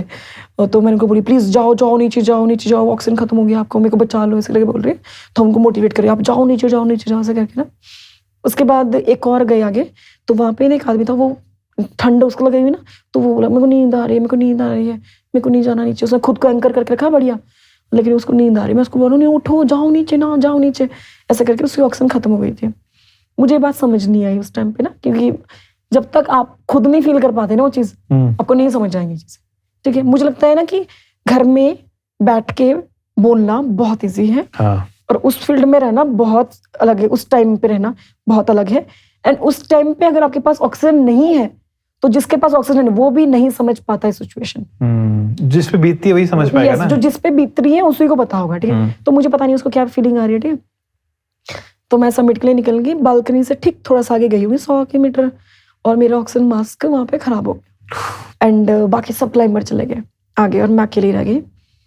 जो मेरे पास गाइड था वो बेचारे यंग थे, वो तो उन्होंने शायद पता नहीं किए थे, उन्होंने क्लाइम के नहीं किया था, पता नहीं, मेरे को पता नहीं, जैसा भी था मैं कुछ बोलूंगी नहीं उनके बारे में, क्योंकि मुझे नहीं पता, सच में नहीं पता। तो मैं छोटी भी थी उस टाइम पे। और फिर उन्होंने मेरे को बोला कि आपका ऑक्सीजन मास्क खराब हो गया। तो उन्होंने ऑक्सीजन मास्क जैसे निकाला तो मैं बेहोश हो गई। मैंने उनको देखा कि बेहोश तो क्या मतलब, नींद आना स्टार्ट हो गई। हाइपोक्सिया? नहीं, कुछ नहीं, उसने एकदम से नहीं होता, वो थोड़ा टाइम लेता है। तो मेरे को एकदम से नींद आना लग गई है, ऐसे ठंड लगना स्टार्ट हो गया, शिवरिंग स्टार्ट हो गई बॉडी में, और मुझे लेजी ऐसे एकदम आंखें खोल रही हूँ। तो देखा उसने गर्म पानी की बोतल निकाली, उसने पूरा डाला, पूरा फ्रीज हो गया, वो मास्क ही फ्रीज हो गया, पूरा आइस बन गया। लो जी, हो लिया, ये तो गया। उसके बाद उन्होंने मुझे बोला कि मास्क तो खराब हो गया बलजीत, तो ऊपर जाना नीचे जाना। मैंने बोला कि मुझे ना ऊपर जाना है। तो बोला तो मेरा ऑक्सीजन मास्क लेके जाओ। मैं कहा हाँ ठीक है, दे दो अगर आपको सही लगे। तो बोला मैं मर जाऊंगा फिर, मतलब देना क्यों है, फिर नीचे चलते हैं। लेकिन नीचे चलो फिर, अगर ऐसी बात है आप मर जाओगे तो नीचे चलते हैं। तो बोला कि मास्क से लगे तो कोई प्रॉब्लम तो नहीं हो गया। मैं क्या प्रॉब्लम होगा, नहीं हुआ समिट, सिंपल सी बात है, क्या वो कर सकती हूँ मैं। पहला आपका एवरेस्ट का समिट जो आपने ट्राई किया 2016 में, हाँ, नहीं हुआ, वो समिट पूरा नहीं हुआ था? नहीं हुआ। अच्छा। देन हम वापस आ गए दोनों। तो जहाँ पे वो डेड बॉडी थी ना, तो वहाँ पे बड़ा हम्प बना हुआ था। तो मैं देख रही हूँ कि उसने बोला कि जंप करना, वो मेरे से पहले उतर गए उन्होंने बोला इस पे जंप करना है, ठीक है, और सेफ्टी एंकर पकड़ा दो मुझे, थोड़ा मैं आगे लगा देता हूँ। तो उन्हें सेफ्टी एंकर मेरा लगाया गया, मैं जंप किया और बोला पीछे टर्न करो, तो देखा वो डेड बॉडी पड़ी है, वही बंदा पड़ा था, वो जो वो फ्रीज, जो नींद आ रही, जिसको नींद आ रही थी, ऑक्सीजन खत्म हो गया था। एंड उस दिन ना मुझे हिट हो गया कि समिट फीवर नहीं होना चाहिए। तुम क्लाइम कर रहे हो ना, और तुम्हारे मेंटोर भी हैं, मैं उन मेंटोर को भी एक ही बात बोलूंगी, अगर आप इस बार फिर से एक टीम लेके जा रहे हो, कोई भी टीम लेके जा रहे हो, तो उनके दिमाग में ना समिट फीवर मत डालो। हाँ, उनको एक बात जरूर समझाना कि राइट टाइम पे राइट डिसीजन लेना बहुत इंपॉर्टेंट है। मैं ये बात क्यों बोल रही हूँ, मेरे पास ऑक्सीजन सिलेंडर एक्स्ट्रा था। अगर मुझे थोड़ा फ्रीडम दी होती और मुझे बताया होता कि अगर कोई तुम्हें ऐसा बंदा दिखे जिसका ऑक्सीजन मास्क मतलब ऑक्सीजन खत्म हो गया हो, कुछ हो गया हो, ठीक है, तो उस टाइम पे तुम्हें समझ नहीं आएगी उसकी सिचुएशन, पर उसकी बहुत क्रिटिकल हालत हो सकती है और वो मर जाएगा वहाँ पे, तो इसलिए अपना ऑक्सीजन सिलेंडर जरूर देना उसको, चाहे तुम्हारा सबमिट हो या ना हो। मुझे लगता कि ये बात हमें पता नहीं थी और हम नए नए थे, तो उस बात का रिग्रेट ना मुझे काफी साल तक रहा। बंदा बच सकता था बच सकता था अगर मेरे को पता इतनी सी अवेयरनेस होती है, मुझे, हाँ, इतनी सी अवेयरनेस होती मुझे नहीं था पता, सच में पता नहीं था, और मुझे रिग्रेट रहा उस बात का। वो मोमेंट मेरे को बार बार आता रहा कि काश मैंने दे दिया होता अपना ऑक्सीजन मास्क, काश मैंने दे दिया होता अपना ऑक्सीजन मास्क। तो मतलब, और ना उसके बाद मेरे को ऐसा हो गया था कि क्या क्लाइम करना, क्या क्लाइम करूँ मैं। 16 में क्लाइम भी नहीं किया मैंने, 16, 17, 18, 19 में दोबारा क्लाइम किया, ये सोच के कि अब ना कुछ भी हो जाए, मैं किसी के इतने से काम भी आ जाऊँ ना, मतलब बहुत है माउंटेन, और मुझे माउंटेन में होना चाहिए। मुझे ऐसा हो गया था कि अब दोबारा शुरुआत करूंगी, लेकिन एक अच्छे सिरे से। और मैं लोगों को भी यही बात बताऊंगी, कुछ भी हो जाए यार, कुछ भी हो जाए, तुम एक बार सबमिट कर लोगे, और अगर वो बंदा जो तुमसे हेल्प मांग रहा है, राइट, उसकी हेल्प तुमने उस टाइम नहीं की, तुम्हारा वो सबमिट करना ना किसी काम का नहीं, किसी काम का नहीं, नथिंग, जीरो। मेरे साथ ऐसा हुआ है। फिर ऐसा मोमेंट आया अन्नपूर्णा में 2022 में, जब मैं क्लाइम कर रही थी, हम ऑक्सीजन के साथ थे, उस टाइम मैंने 5 पीक क्लाइम की थी बैक टू बैक 30 डेज में, तो मेरा अन्नपूर्णा पहला था। तो हम जा रहे हैं और हमारा सबमिट हो गया। सबमिट के बाद जब वापस आए तो वेदर बहुत ज़्यादा खराब हो गया। हम 5 से 6 लोग थे उस टाइम पे, 2022 की बात कर रही हूँ मैं। और उसके बाद क्या हुआ कि हम वेदर में फंस गए, हम 7 से 8 घंटा वेदर में फंसे रहे। बहुत ही ज़्यादा, मतलब मैं बता नहीं सकती, बहुत ज़्यादा खराब मौसम था, बहुत ज़्यादा, इतना ज़्यादा कि हमें कुछ दिख नहीं रहा था। आंखें, जो बर्फ है बहुत ज़्यादा चुभ रही थी, ऐसा जैसे मिट्टी नहीं होती है, रेत, थोड़ा सा जिसमें छोटे छोटे पत्थर होते हैं, वैसा कोई मुंह पे मार रहा आपके, इतना ज़्यादा था वो, इतना ज़्यादा। और ठंडा बहुत ज़्यादा, पता नहीं माइनस कितने में गया, हमें तो पास कुछ था नहीं टेम्परेचर उस टाइम करने के लिए, वो बहुत ज़्यादा फ्रीजिंग था। एंड उसके बाद हमारे साथ में एक बंदे का ऑक्सीजन खत्म हो गया और वो पैनिक हो गया बहुत ज़्यादा। और हम थे 7,800 मीटर की हाइट, और वो पैनिक हो गया। वो बोलने लगा, क्योंकि अगर आप एक बार ऑक्सीजन यूज़ कर रहे हो ना, तो ऐसा कहा जाता है कि जो आपका एक्लिमेटाइजेशन है वो डाउन हो जाता है जितना आपने किया है, और उसके बाद आपको कंपलसरी है कि आपको ऑक्सीजन होना चाहिए आपके पास, नहीं पड़ेगी, फिर बीच में खत्म नहीं होना चाहिए आपका, ऐसा वाला, ठीक है। और कई बार ऐसा, कुछ अच्छे ऐसे भी होते हैं जिनका ऑक्सीजन खत्म हो जाए फिर भी वो संभाल लेते हैं, उनका फिजिक ऐसा बना होता है। तो अभी मेरे सामने वो ऐसा करके, I am gonna die Baljeet, please save me, ऐसे वो बोल रहे। तो एकदम से मेरे को ऐसा कि मैं एकदम से हिट हो गया मुझे एवरेस्ट वाला कि आज नहीं, आज ये मूवमेंट है दोबारा से, नहीं आज नहीं, मेरी वजह से नहीं। तो मैंने बिना सोचे समझे अपना सिलेंडर उनको दे दिया, ऑक्सीजन मास्क, और मैं बिना ऑक्सीजन के वहाँ पे खड़ी रही और मैं हिलाती रही अपने हाथ पाँव, डीप ब्रीथ करती रही एंड ऑल, और मेरे को कुछ नहीं हुआ। तो और फिर मैं पता नहीं कैसे कैसे अकेले, फिर वो 3-4 लोग थे तो वो ग्रुप में रहे। तो जैसे उस टाइम हम रास्ता भटक गए थे क्योंकि उस वाले पोर्शन में रोप नहीं थी, तो तभी मैंने कुछ लोग पीछे लाइट देखी तो मैं उनके पीछे पीछे हो ली। तो मुझे नहीं था पता कि वो लोग मेरे पीछे वो आए नहीं, बाकी लोग आए नहीं जिनको मैंने ऑक्सीजन दिया। मेरे पास ऑक्सीजन था नहीं और उन लोगों में कम जान थी, मेरे में थोड़ा ज़्यादा पावर थी, ठीक है। मैं अकेली लड़की थी उस टाइम पे, और वो 5-6 जो हमारे साथ थे वो सारे के सारे मैन थे जितने भी थे। और फिर मैंने बोला कि मेरे को पता है मेरे में जान है और मुझे नीचे जाना है। अगेन मैंने आर्मी के साथ एक्सपीडिशन की है, तो हमारे में क्या कहते हैं कि अगर आपको लग रहा है कि आप में जान है और आप सिचुएशन से वहाँ से निकल सकते हो, तो आपको जल्दी से जल्दी मैसेज पास करना है नीचे जो टीम बैठी है, ताकि वो हेल्प करने के लिए वापस आ सके, ठीक है। तो वो मैसेज देने के लिए मैं वहाँ से निकल गई, मैं लड़खड़ाती हुई अकेली चली जा रही हूँ उनके पीछे पीछे। सबमिट करने के बाद एंड मैं जैसे ही रास्ते में पहुंची तो मुझे मेरे जो गाइड वो मिले, वो उन्होंने बोला कि चलो चलो नीचे। मैंने बोला मुझे ऑक्सीजन की जरूरत नहीं, यहाँ पे काम करो, ऊपर 3-4 लोग फंसे, उनको ऑक्सीजन की जरूरत है, उनको लेके जाओ। मैं नीचे से टीम भेज रही हूँ क्या प्लीज़ उनको ज़रूरत है, वो जिंदा है सारे के सारे लोग, प्लीज़ आप उनकी हेल्प करो ऐसे करके, ठीक है। अगर मेरी ज़रूरत पड़ती है तो मुझे बताओ, मुझे बस नीचे थोड़ा सा जाना, पानी पीना है मुझे, गर्म पानी, मैं बिल्कुल ठीक हो जाऊँगी ऐसे करके, ठीक है। मैं ऐसे करके जा रही हूँ। उस रात मैं कम से कम 48 घंटे हो गए थे बिना सोए। तब जाके मैं अपने टेंट में पहुंची। जब तक वो लोग नहीं पहुंचे तब तक मैं नहीं सोई। जब वो आया तब लगा ये भाई साहब कौन थे हम गोना डाई वाले? थे जो भी थे। यहीं के? नहीं वो हैदराबाद के थे। अच्छा, ठीक है। तो ऐसा है। माउंट अन्नपूर्णा में बहुत कुछ हुआ है आपके साथ, बहुत। और आपने बताया भी है। आई गेस हम उस पर तो नहीं ज्यादा जाएंगे, बट माउंट अन्नपूर्णा के बाद जिंदगी कैसे चेंज हुई? 23rd की बात कर रहे हो ना? एक तो एवरेस्ट जब मैंने माउंट अन्नपूर्णा क्लाइम किया था 2022 के बाद, तब लाइफ कुछ और थी क्योंकि सक्सेस थी, ठीक है। और सक्सेस भी मतलब ऐसी थी कि एकदम ऐसा था कि लोगों ने सोचा ही नहीं था कि कोई कर सकता है, और वो भी लड़की कर सकती है, राइट। क्योंकि सबको था कि पहले लड़का करेगा, पहले फिर जाके लड़की करेगी कोई, पर लड़की ने कर दिया तो वो सबके लिए ऐसा था कि अरे कैसे कर दिया यार, कि फर्स्ट ओनली इंडियन होना, इट्स लाइक पहले कभी नहीं हुआ था वीमेंस के लिए। हमेशा ऐसा होता था कि फर्स्ट वीमेन। इस बार ऐसा कि first only Indian miss Baljeet Kaur, तो वैसा वाला हो गया था। तो एकदम ऐसा हो गया था। लेकिन अगेन मुझे आइडिया लग गया था कि मैं विदाउट ऑक्सीजन क्लाइम कर सकती हूँ। तो जिनको नहीं है पता अभी भी माउंट अन्नपूर्णा के बारे में, बताओ उनको कितना डेडलीस्ट है। मतलब ऐसा है कि अगर 10 में से जा रहे हैं तो 6 लोग मतलब ठीक रहेंगे, और 4 में से कुछ ना कुछ हो सकता है, और ज्यादा भी हो सकता है। वो रेशो बढ़ता रहता है, ऊपर नीचे जाता रहता है, ऐसा वाला सीन है। तो एक तो ये है। एंड जब मेरा अन्नपूर्णा वाला जो फर्स्ट 2022 वाला हुआ, उसके उसी साल मैंने विदाउट ऑक्सीजन क्लाइम किया माउंट मनासलू, वो भी विदाउट ऑक्सीजन। मैं यार जैसे ऊपर आगे बस हो गया। ये विदाउट ऑक्सीजन जाने का क्या जुनून है? इट्स नॉट जुनून, it's like you are testing yourself. जब मैंने विदाउट ऑक्सीजन क्लाइम किया तो समझ आया कि एक अलग ही वो होता रहता है कि यार तुमने ऐसा सप्लीमेंट ऑक्सीजन नहीं लिया है, तुमने किया है, अलग कॉन्फिडेंस है, तुम्हारे लंग्स बहुत बड़े हैं, तुमने उस लेवल पे सांस लिए जहाँ पे लोग सोच भी नहीं सकते।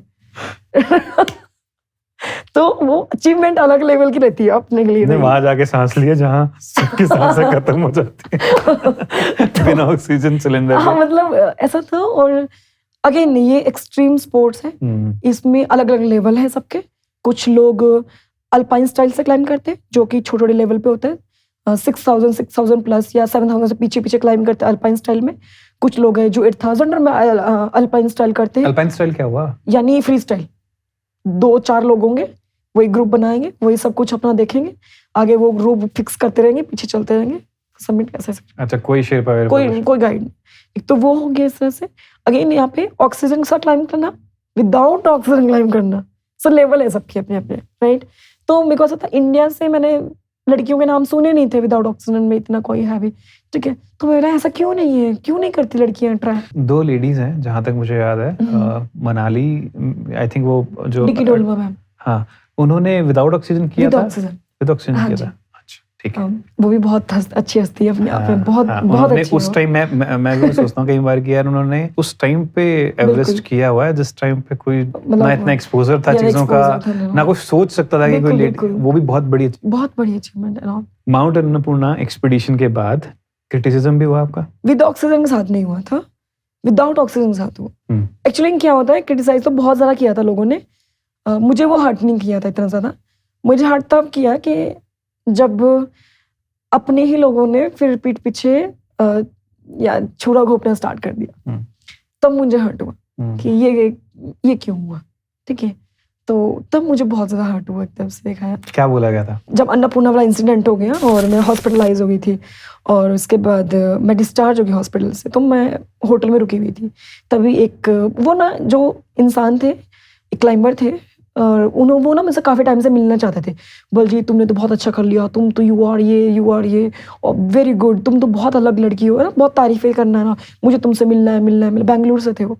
तो मैंने उनको बोला सर ठीक है मैं मिलूंगी, ज़रूर मिलूंगी सर। मैं हमेशा रिस्पेक्टिव वे में रही हूँ सबके साथ। मैंने कभी भी, चाहे वो मेरे से एक्सपीरियंस्ड हो ज़्यादा या ना हो, मेरा हमेशा रिस्पेक्ट रहा है सबके लिए। क्योंकि मैं कह सकता है कि मेरे पास एक ही चीज़ है देने के लिए, वो रिस्पेक्ट। मेरे पास और कुछ है नहीं देने के लिए आपके लिए, ठीक है। तो उस टाइम क्या हुआ कि जब उन्होंने सुना कि मेरा इंसिडेंट हुआ है, तो पहले तो उन्होंने ना सारे बेस कैंप में, उस टाइम वो एवरेस्ट बेस कैंप थे, उनका खुद का एक्सपीडिशन था एवरेस्ट एंड मकालू। एंड मेरे ख्याल से उसके साथ वो भी था, लोत्से भी था, एवरेस्ट लोत्से देन मकालू, ठीक है। तो उनको ये था कि इसने भी किया तो मैं भी कर लूंगा ऐसे करके। तो जब उन्होंने मेरा सुना तो उनको ऐसा हो गया, सारी जगह उन्होंने बेस कैम्प में जाने लगे, सबके घर पे जो भी टेंट में जाके बोलने लगे कि ये तो प्री प्लान है, ये तो ऐसा है, ये तो ऐसा है, ये तो ऐसा है। ओके ठीक है, मुझे पता नहीं था इस बारे में, मैं अनजान, मुझे क्या पता। मुझे तो जो लोग मेरे दुआएं करे थे, बहुत लोगों ने मन्नतें मांगी थी मेरे लिए, पता नहीं क्या कर्म किए, मतलब जो लोग मुझे जानते भी नहीं थे ना, उन लोगों ने मुझे बहुत बेशुमार प्यार दिया, बेशुमार प्यार। ठीक है, मतलब उन्होंने मेरे लिए नंगे पाँव जाके अरदास कर रहे हो कि हम वहाँ पे जाएंगे, मतलब आप सोचिए कहाँ वैष्णो देवी और नंगे पाँव यहाँ से जाना, मेरे लिए दुआ मांगना, मेरे लिए तो मैं तो ऐसे थी, मैं क्या हूँ मैं। नटशेल में बता पाओगे जिनको पता नहीं है कि क्या हुआ था, बिल्कुल बहुत शॉर्ट में, माउंट अन्नपूर्णा पे क्या हुआ था? ओके, सो हुआ ये था माउंट अन्नपूर्णा में कि हर ना एक्सपीडिशन में आपको गाइड अलाउड किया जाता है, ठीक है। आप जितने मर्जी गाइड ले सकते हो, डिपेंड करता है आपका बजट कितना है। तो मैं हमेशा एक ही गाइड लेती थी, और मेरे को ऐसा था कि अन्नपूर्णा डेडली पीक है और विदाउट ऑक्सीजन जा रही हूँ इस बार। पहली बार तो चलो मैंने किया, शेरपा लिए नहीं था पहली बार में, जब मैंने पहली बार किया था ऑक्सीजन साथ। तो सेकंड में मुझे चाहिए गाइड ना, तो मैंने उनको बोला कि मुझे गाइड चाहिए, आपका एक्सपीरियंस गाइड चाहिए। उन्होंने दिलवाया, हमारी रोटेशन कंप्लीट हो गई। रोटेशन मतलब हमने उस माउंटेन में कम से कम आधे रास्ते तक हम टच करके वापस आ गए थे, ठीक है। लेकिन उसके बाद वो जो गाइड है वो मुझे छोड़ के बिना बताए भाग गया, ठीक है, आप मतलब काठमांडू। अब दूसरा भेजा गया गाइड उसके बदले। ऐसा क्यों होगा पता नहीं, उनको शायद, उन्होंने बाद में जो मुझे पता चला, और वहाँ के जो लोग बोल रहे थे आसपास, मुझे नहीं पता रियलिटी क्या है, मैंने कोशिश की उनसे जानने की, बट कभी कांटेक्ट नहीं हो पाया उनसे। पर लोगों ने बोला कि उनको पैसों की नीड थी, तो उनको किसी ने, फॉरेनर ने ज्यादा पैसे बोला हुआ कि मैं दूंगी आपको पैसे, ऑफर किए थे, तो उन्होंने उसके लिए चले गए मेरे छोड़ के। तो पर उन्होंने एक बार मुझे नहीं बोला कि ऐसा ही बात है, कुछ घर में प्रॉब्लम है। देखिए मेरा रिश्ता ना बहुत अच्छा रहा है गाइड के साथ, जितने भी गाइड रहे हैं, इवन मैंने अपने से बाहर जाके भी उनकी हेल्प की है, जितना भी उससे रहा है। मैं समझती हूँ कि कितनी नीड हो सकती है ना, इतनी रिस्की जोखिम उठाना, और मेरी वजह से कभी भी कोई गाइड कभी भी रिस्क में नहीं आया, कभी भी नहीं, नेवर एवर, और ना ही मैं चाहती हूँ कभी आए, ठीक है। तो मतलब सिंपल है कि मेरा रहा है, एक बार बोलते मैं उनकी भी ऐसे भी हेल्प कर रही थी चीज़ों में, ठीक है। तो वो चले गए, दैन दूसरा गाइड भेजा, लेकिन उसने वो पॉइंट टच नहीं किया था, क्योंकि आपकी बॉडी एक्लेमेटाइज होती है उस हाइट तक के लिए, ठीक है। तो वो तो बेचारा काठमांडू सीधा आया है, उनको उस टाइम पे थोड़ा नोजिया हो रखा था। एंड मैंने उनको बोला कि मुझे इतनी जल्दी नहीं है, क्योंकि सारे लोग समिट के लिए जा चुके थे। मैंने बोला मुझे नहीं जाना, मुझे पता है मेरे लिए रूट खुलेगा, मुझे इतना पता है, इतना तो मुझे पता है, ठीक है। तो आप आराम से ठीक हो लो, हम चलेंगे आराम से। तो हमने 2 दिन लिए, 2 दिन बाद उन्होंने बोला कि चलो ठीक है। जब उन्होंने बोला तभी मैं चली, मैंने उनको नहीं बोला मेरे को जाना नो, ठीक है, मेरे को पता है कि मेरे लिए खुलेगा रूट, मुझे मालूम है, और नहीं भी खुला तो भी क्या हो गया, पहाड़ वही है, दोबारा आ जाऊंगी, सिंपल। ये कॉन्सेप्ट बहुत क्लियर है मेरी जिंदगी में। तो हम चले, और उन्होंने बोला कि मेरे साथ ना एक पोर्टर भी जाएगा, तो उन्होंने कभी क्लाइम नहीं किया है, और अगले साल से वो गाइड बनेंगे। मैंने बोला ठीक है, अगर आपको सही लगता है ठीक है, पर आप रहोगे ना मेरे साथ? बोला हाँ मैं तो रहूंगा। फिर ठीक है। अच्छा, मेरे को ऐसा है ना कि अगर मेरे साथ चलने से इसका थोड़ा सा बढ़ जाता है, बेचारे की फाइनेंशियली मतलब स्थिति ठीक हो जाएगी अगले साल से। Your intention was good. तो इस तरह से मैं गई, और हमारा सबमिट होना था 16 को, हम निकले 1 बजे। तो मेरे जो गाइड थे उन्होंने बोला कि आप एक काम करो, आप एक पोर्टर के साथ चले जाओगे, मैं रात को निकलूंगा क्योंकि मैं फास्ट आऊंगा। मैंने उनको देखा था पहले से, बहुत स्ट्रांग है वो, उन्होंने विदाउट ऑक्सीजन क्लाइंब भी किया, तो मेरे को ट्रस्ट भी था उनको, मैं आ जाएंगे वहाँ पे, कोई प्रॉब्लम नहीं है। अब उनको क्या है कि बलजीत बहुत स्ट्रांग है, उनको पता है मेरा क्लाइंब करने का तरीका कि बहुत स्ट्रांग लड़की है, अगर मैं ना भी जाऊंगा तो भी ठीक है। तो उन्होंने क्या किया कि उन्होंने किसी और को भेज दिया अपनी जगह पे, और वो उसको भेजा जो उसी दिन, जिस दिन 16 को हम क्लाइंब करके आए थे, क्लाइंब करने जा रहे थे 1-2 बजे, उसी टाइम वो क्लाइंब करके पहुंचा था। उस इंसान को रात को दोबारा भेजते मेरे पास, क्या हालत खराब। एंड सुबह वो 3-4 बजे मेरे पास फिर से पहुंच गया। मैंने पूछा कि वो क्यों नहीं आया, तो उन्होंने बोला कि उन्होंने मेरे को भेजा है। मैं मुझे वॉकी टॉकी कहाँ है, बोला कि वॉकी टॉकी नहीं है। फिर दोबारा पूछा, बोला वॉकी टॉकी स्विच ऑफ है। फिर मैंने बोला कि चलो ठीक है, तब तक मेरे में जान थी पुश करने की, मैंने जब जितना किया उतना किया। लास्ट में 100 मीटर नीचे मुझे बोला कि नहीं मुझे नहीं जाना, मैंने बोला कि मुझे नहीं जाना है, और मेरा हो गया, डन, आई एम डन। तो उसके बाद उन्होंने बोला कि नहीं चलो बलजीत, क्योंकि जो पोर्टर था उसको भी सबमिट करना था। अब जो दूसरे वाला है ऑब्वियसली वो एक सीजन में या फिर 24 घंटे के अंदर वो 2 बार सबमिट करेगा तो उसका रिकॉर्ड बनेगा। ये भी हो सकता है, और ये भी हो सकता है कि वो उनको था कि यार इसका सबमिट करवा के रखेंगे, कई बार ऐसा होता है ना, हम क्लाइंट को चाहते हैं कि क्लाइंट अच्छा क्लाइंट है, इसका बुरा नहीं होना चाहिए, इसलिए भी, ठीक है। पुश करते हो आप? फिर एक टाइम पे मेरे को लगा कि थोड़ा बढ़ा लेती हूँ कदम, 20 मीटर नीचे तो मैंने कान पकड़ लिए कि मुझे सबमिट ही नहीं करना, मैं यहीं से वापस चल रही हूँ। तो वो भी मान गए उस टाइम पे, और मैंने वीडियो रिकॉर्ड किया पूरा, सब कुछ पिक्चर्स वहीं पे क्लिक की, मैंने यहीं से जा रही हूँ मैं। सो right in Annapurna here and coming with auto. We are getting late. Now we have to go down. So we are going down from here. It's Annapurna bus and we are going down. We are getting late actually. So we didn't click pictures here because of high wind up there. But we are trying. Okay. It's Annapurna. It's Annapurna. Oh, we are just 20 minutes below. पर थोड़े time में देखा कि वो दोनों वहाँ से चले गए, मेरे से आगे चले गए, 20 जहाँ पे मैं रुकी हुई थी, वो 20 मीटर जितना रहा था सबमिट करने के लिए, वो मुझसे आगे चले गए दोनों। So, अभी हम माउंट अन्नपूर्णा में जस्ट 10 मीटर नीचे। मेरी बैटरी लो हो गई। Thank you so much oaks and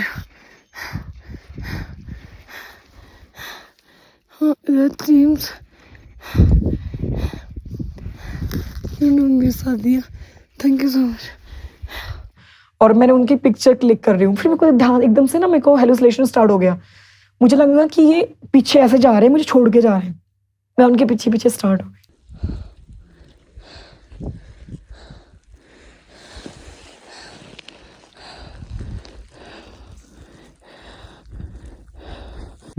और उनके पीछे पीछे जाके सबमिट हो गया।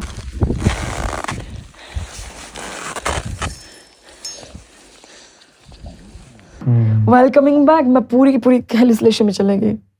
Lack of oxygen, lack of liquid, मेरी बॉडी में लिक्विड बिल्कुल नहीं था। ऑक्सीजन तो थी नहीं, ऑक्सीजन थी नहीं। और फिर मैं पूरा के पूरा उसमें चला गया, एंड उसके बाद मैं मूव करना मेरे लिए मुश्किल हो गया। एंड देन उसके बाद उन्होंने बोला कि, मतलब जब बहुत सारी रात को मेरे ख्याल से 10-11 बजे की बात हो गई, उन्होंने बोला कि we don't want die because of you Baljeet, we are going down. मेरे को एकदम से हिट हो गई, ये मेरा वीक पॉइंट है कि अगर कोई मुझे बोला कि तेरी वजह से मर जाऊंगा, मैं ये कर जाऊंगा, मेरा ऐसा कि मेरी वजह से किसी को हर्ट नहीं होना चाहिए ना। मैंने बोला ठीक है अब जाओ, तो वो चले गए। मुझे लगा कि जैसे मैं थी कि मैं आगे भागी थी और मैंने मैसेज कन्वे किया था कि जाओ जाओ पूरा रेस्क्यू, ये भी करेंगे, सपोर्टिंग सिस्टम होगा, तो इस तरह से ये भी कर देंगे, ठीक है। वो चले गए एंड मैं पूरी रात अकेली रही पहाड़ों में। एंड अगले दिन भी नहीं आया, पूरी रात निकल गई, अगले दिन आया नहीं। यहाँ पे 11 बजने लग गए, कोई नहीं आ रहा है। फिर मेरे को अपना मोबाइल दिखा, देन सैटेलाइट्स मैंने कांटेक्ट किया अपनी इंडियन टीम को, जो इंडिया में टीम थी। देन इंडियन टीम ने फिर एजेंसी को कॉल किया, देन एम्बेसी को कॉल किया, देन जाके पता लगा कि मैं जिंदा हूँ। देन फिर रेस्क्यू हुआ, फिर मौत को छू के वापस आ गया। हंस रहे हैं लिटरली, बट भाई ये बलजीत ही जानती होगी उस टाइम पे। मैं बता रही हूँ आपको। और अच्छा, मुझे तब भी मुझे एहसास नहीं है कि मेरे साथ इतना बड़ा इंसिडेंट हो गया, मुझे नहीं एहसास, क्योंकि मुझे लगा ही नहीं कि क्या हालत रही, मुझे नहीं पता ना कि नीचे क्या चल रहा है, मुझे नहीं पता, टू बी ऑनेस्ट मुझे नहीं पता। तो आपका फिर क्रिटिसिज्म होना नीचे शुरू हो चुका था कि प्लान करके? हाँ बिल्कुल, उन्होंने अच्छा, जिस शख्स ने ये स्टार्ट किया, वो शख्स मेरे इंसिडेंट के बाद जब मैं डिस्चार्ज हुई मेरे होटल में आए, ठीक है, और होटल में मुझे गले लगाया उन्होंने, उनसे मेरी बात हुई और उन्होंने मुझसे जो जो पूछा मैंने बताया। उन्होंने इस बारे में नहीं पूछा मुझसे उस टाइम पे कि कैसे सबमिट नहीं हुआ, क्या नहीं हुआ बलजीत, क्या ऐसा वैसा, ठीक है, नहीं बताया उन्होंने, ठीक है। एंड उसके बाद उन्होंने मुझे बोला कि Baljeet you meant for mountain, you are real mountain daughter, ऐसा करके मुझे बोला, गले लगाया। मैंने उनको ब्लेसिंग्स दी कि भगवान करे आपको जो भी आपको चाहिए लाइफ में मिले एंड आप पॉजिटिव होके जाओ, ऐसा करके, ठीक है। गए। अब पता क्या है, जिस बंदे ने आपको गले लगाया, जिसने आपको इतना अच्छा मैसेज भी लिखा है और बोला भी आपके मुंह पे, तब आपको बाद में पता चलता है कि वही बंदा एक और ग्रुप बना के उसमें जाके बोल रहा है कि नहीं उसको तो कुछ हुआ ही नहीं है, तो प्री प्लान है, राइट, फेम के लिए कर रही है, फेम के लिए। इसके तो हाथ, इसका पाँव भी नहीं कटा, इसकी उंगली भी नहीं कटी, इसकी भी नहीं कटी, so it's a pre plan. तो जब मैंने सुना ना, मुझे अभी भी याद है कि मैं 16 ना आ रही थी घर, और आप बहुत अच्छे से जानते हैं, जिसने मुझे पहली बार बताया था, ठीक है, मैंने उनको कभी नहीं मिली थी मैं उनसे, और उन्होंने मुझे बोला कि बलजीत लोग ऐसे बोल रहे हैं। मैं ना उस दिन टूट गई थी, क्योंकि मैंने अपनी लाइफ में अपने पैशन में कभी भी गद्दारी नहीं की, कभी नहीं। मैं माउंटेनियरिंग को पूछती हूँ और शायद मैं ये नहीं बता सकती लोगों को कि मैं कितना ज़्यादा मैं हद तक डीपली हूँ मैं इसमें। शायद लोगों के लिए मजाक होगा, लेकिन ये मेरे लिए मजाक नहीं था। और मेरे लिए ये इतना बड़ा इल्ज़ाम लगाना कि माउंटेन में जानबूझ के रेस्क्यू करवा के प्री प्लान, इतना दिमाग नहीं है बाबा मेरे में।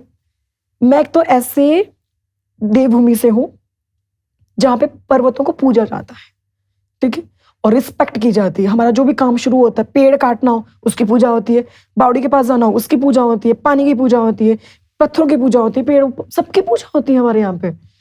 मैं कैसे झूठ बोल दूँ अपने पहाड़ों से? वो तो मुझे अलाउड ही नहीं करेंगे आने के लिए दोबारा, वो नहीं बुलाएंगे मुझे। वो मुझे बुला रहे जब तक मैं साफ हूँ, जिस दिन मैं मैली होगी उस दिन बुलाएंगे ही नहीं मुझे।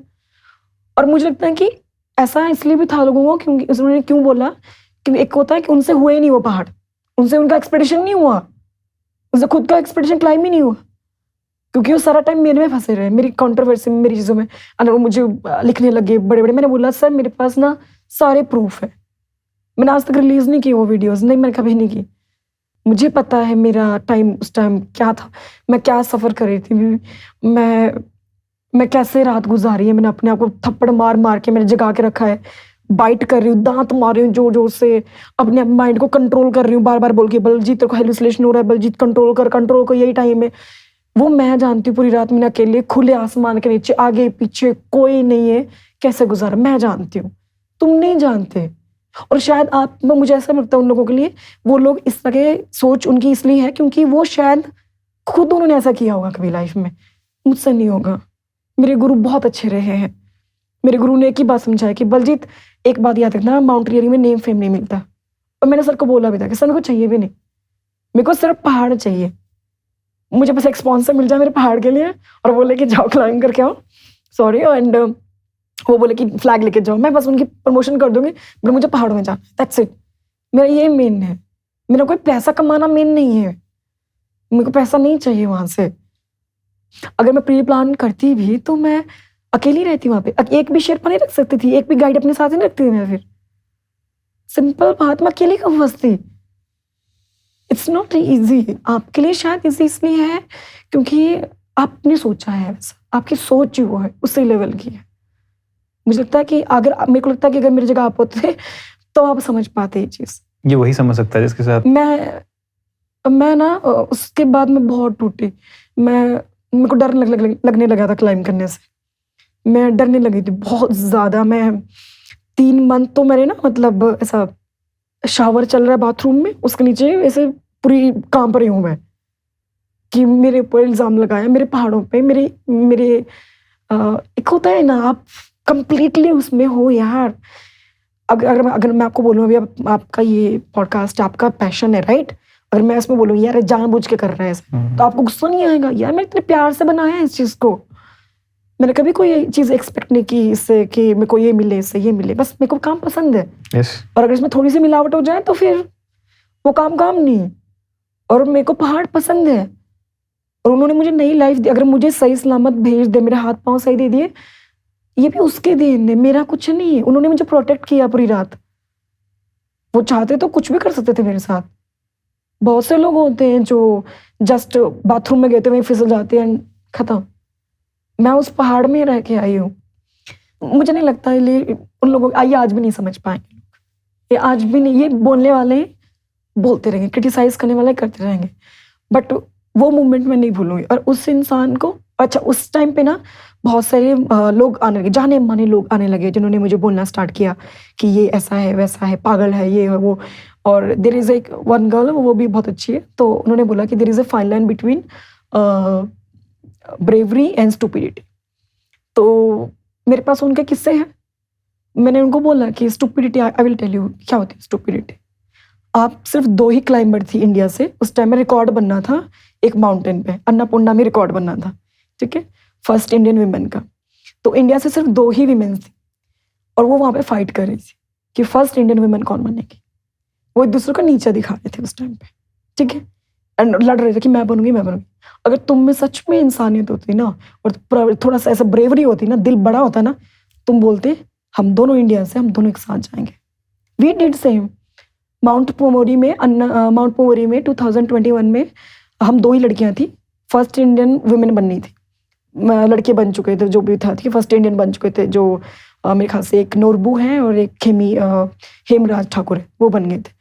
तो अभी दूसरा जो हमारा था, मेरे साथ है गुणबाला शर्मा राजस्थान से, हम दोनों ने सबमिट किया, हम दोनों फर्स्ट इंडियन वुमेन बने। दैट्स द स्पिरिट ना, स्पिरिट, दैट्स द स्पिरिट। तो आपको अब बता, ये है, ठीक है, मेरे साथ जो इंसिडेंट हुआ वो मुझे भी पता नहीं था क्या हुआ, मुझे खुद ही नहीं पता चला कैसे होगा, क्या हुआ क्या नहीं हुआ, क्योंकि मैंने कभी एक्सपेक्ट ही नहीं किया था। ठीक, आज बहुत बार, कितने साल हो गए, मे बी 2000 लास्ट ईयर से मैंने कभी रिप्लाई नहीं किया। आज मैं यहाँ पे आपके पास बोल रही हूँ क्योंकि मेरे मन में है वो चीज़। मैंने उनसे बात नहीं किया फिर दोबारा, मैंने उनको एक ही बात बोला था उनको, किसी और के जिनके पास उन्हें बोला, मैंने उनको बोला कि उनको एक बात जरूर बोलना, आप मेरे इंस्टाग्राम पे मतलब फॉलोअर्स में थे आप, ठीक है, आपको मैं फॉलो करती हूँ, फ्रेंड थे हम, ठीक है, आप मेरा नंबर भी ले सकती थी, बहुत ईजी था एक्सेस करना। एक बार आपने कॉल कर दिया होता मुझे, आप बल्कि हॉस्पिटल आई हुई थी उस टाइम पे, वो बाकायदा हॉस्पिटल में आई थी, मैंने उनसे बात भी की अच्छे से, आप उस टाइम पूछ लेती मुझसे, दोबारा मीटिंग रख लेती। तुम लोग अपने थे, जो माउंटेनियरिंग को नहीं जानता शायद वो नहीं समझ सकता मेरी सिचुएशन, लेकिन तुम लोग मेरे अपने थे, जितने भी तुम माउंटेनियर्स हो मेरे अपने हो, और तुम लोगों ने मेरे साथ ये क्या किया, तुम एक बार मेरी समझते तो सही। और कौन करेगा नहीं बाबा नहीं, मैंने कभी क्लाइम नहीं किया नेम फेम के लिए, कभी भी नहीं। We can understand. How was Russia?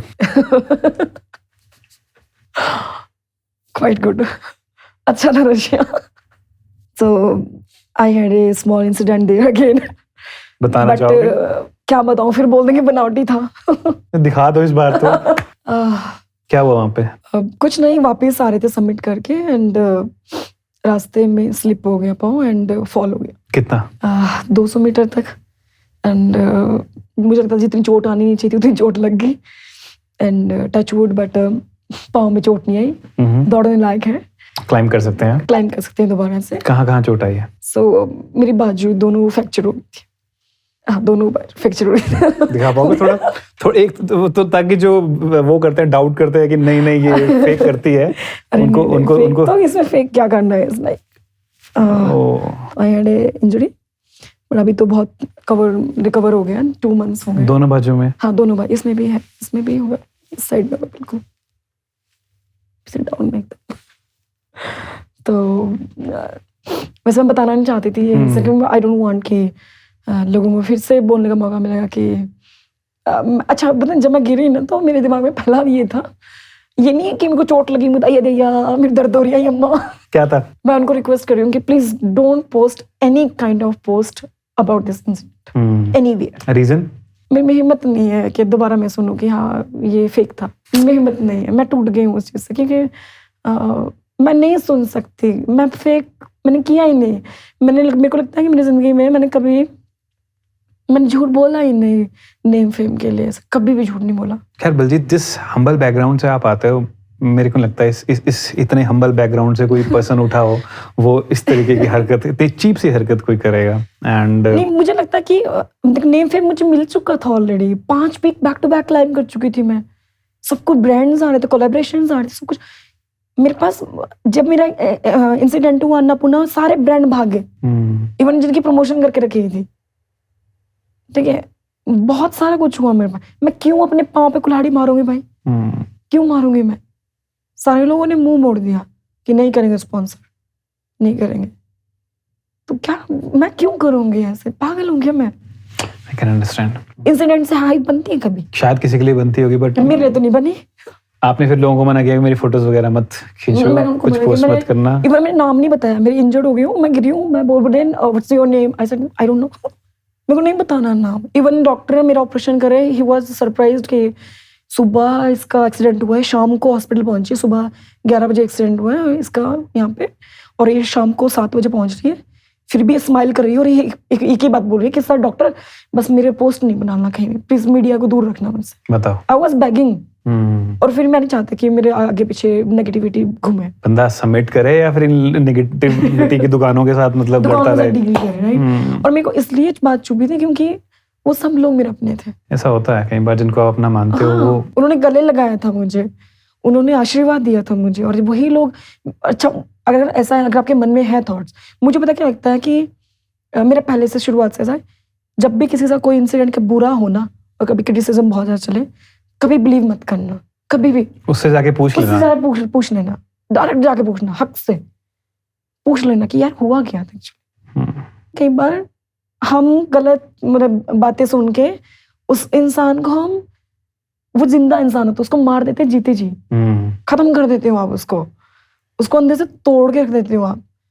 वो बंदा फिर पता कैसा होता है कि यार मैंने इतने साल तक ईमानदारी से काम किया, आज भी ईमानदार था, लेकिन लोगों ने बिन बोले दूसरों की बातों विश्वास करे, मुझे क्या बना दिया। पर खैर अच्छी बात है कि बलजीत टूटी नहीं। बलजीत नहीं टूटने तो ऐसा नहीं था, मतलब मैं टूटूंगी, मेरा ऐसा था कि मुझे क्लाइंब शुरू करना है। बट अगेन वो मेरे सारे स्पॉन्सर्स भाग गए थे, विश्वास दिलाना बहुत हार्ड था दोबारा से एंड ऑल करना। एंड अगेन जब आपको कहीं आपको एक दोस्त जा रहे हैं, सडनली बोलते मैं तो बलजीत कौर को जानती हूँ, फेक, देन हिट। ये जो अभी नया आपने किया है अब आएगा नया प्रोपेगेंडा जो आप लेके आए हो, ये फेक वाला अगेन फेक ठीक है, फेक नहीं। Honestly on a serious note, ये जो हुआ है अभी इंसिडेंट आपके साथ, कितना टाइम लगेगा इसको रिकवर होने में? 8-9 मंथ में क्लाइम नहीं कर पाऊंगी। यही हुआ है, कुछ और तो नहीं हुआ? बस ठीक है, इतना ही इतना ही हुआ है। I wish you all the very best, जल्दी से आप रिकवर हो जाओ इससे। लास्ट में मेरे को बात करनी थी आपकी एक फ्रेंड जो अभी इस दुनिया में नहीं है, सविता कंसवाल के बारे में। हम दोनों की ना कॉमन चीज थी, उसका बैकग्राउंड भी बहुत मेरे जैसा था बिल्कुल सेम, स्टोरी मिलती जुलती थी। एंड हाँ, उनको पता नहीं था माउंटेनियरिंग के बारे में कितनी बड़ी हो सकती है।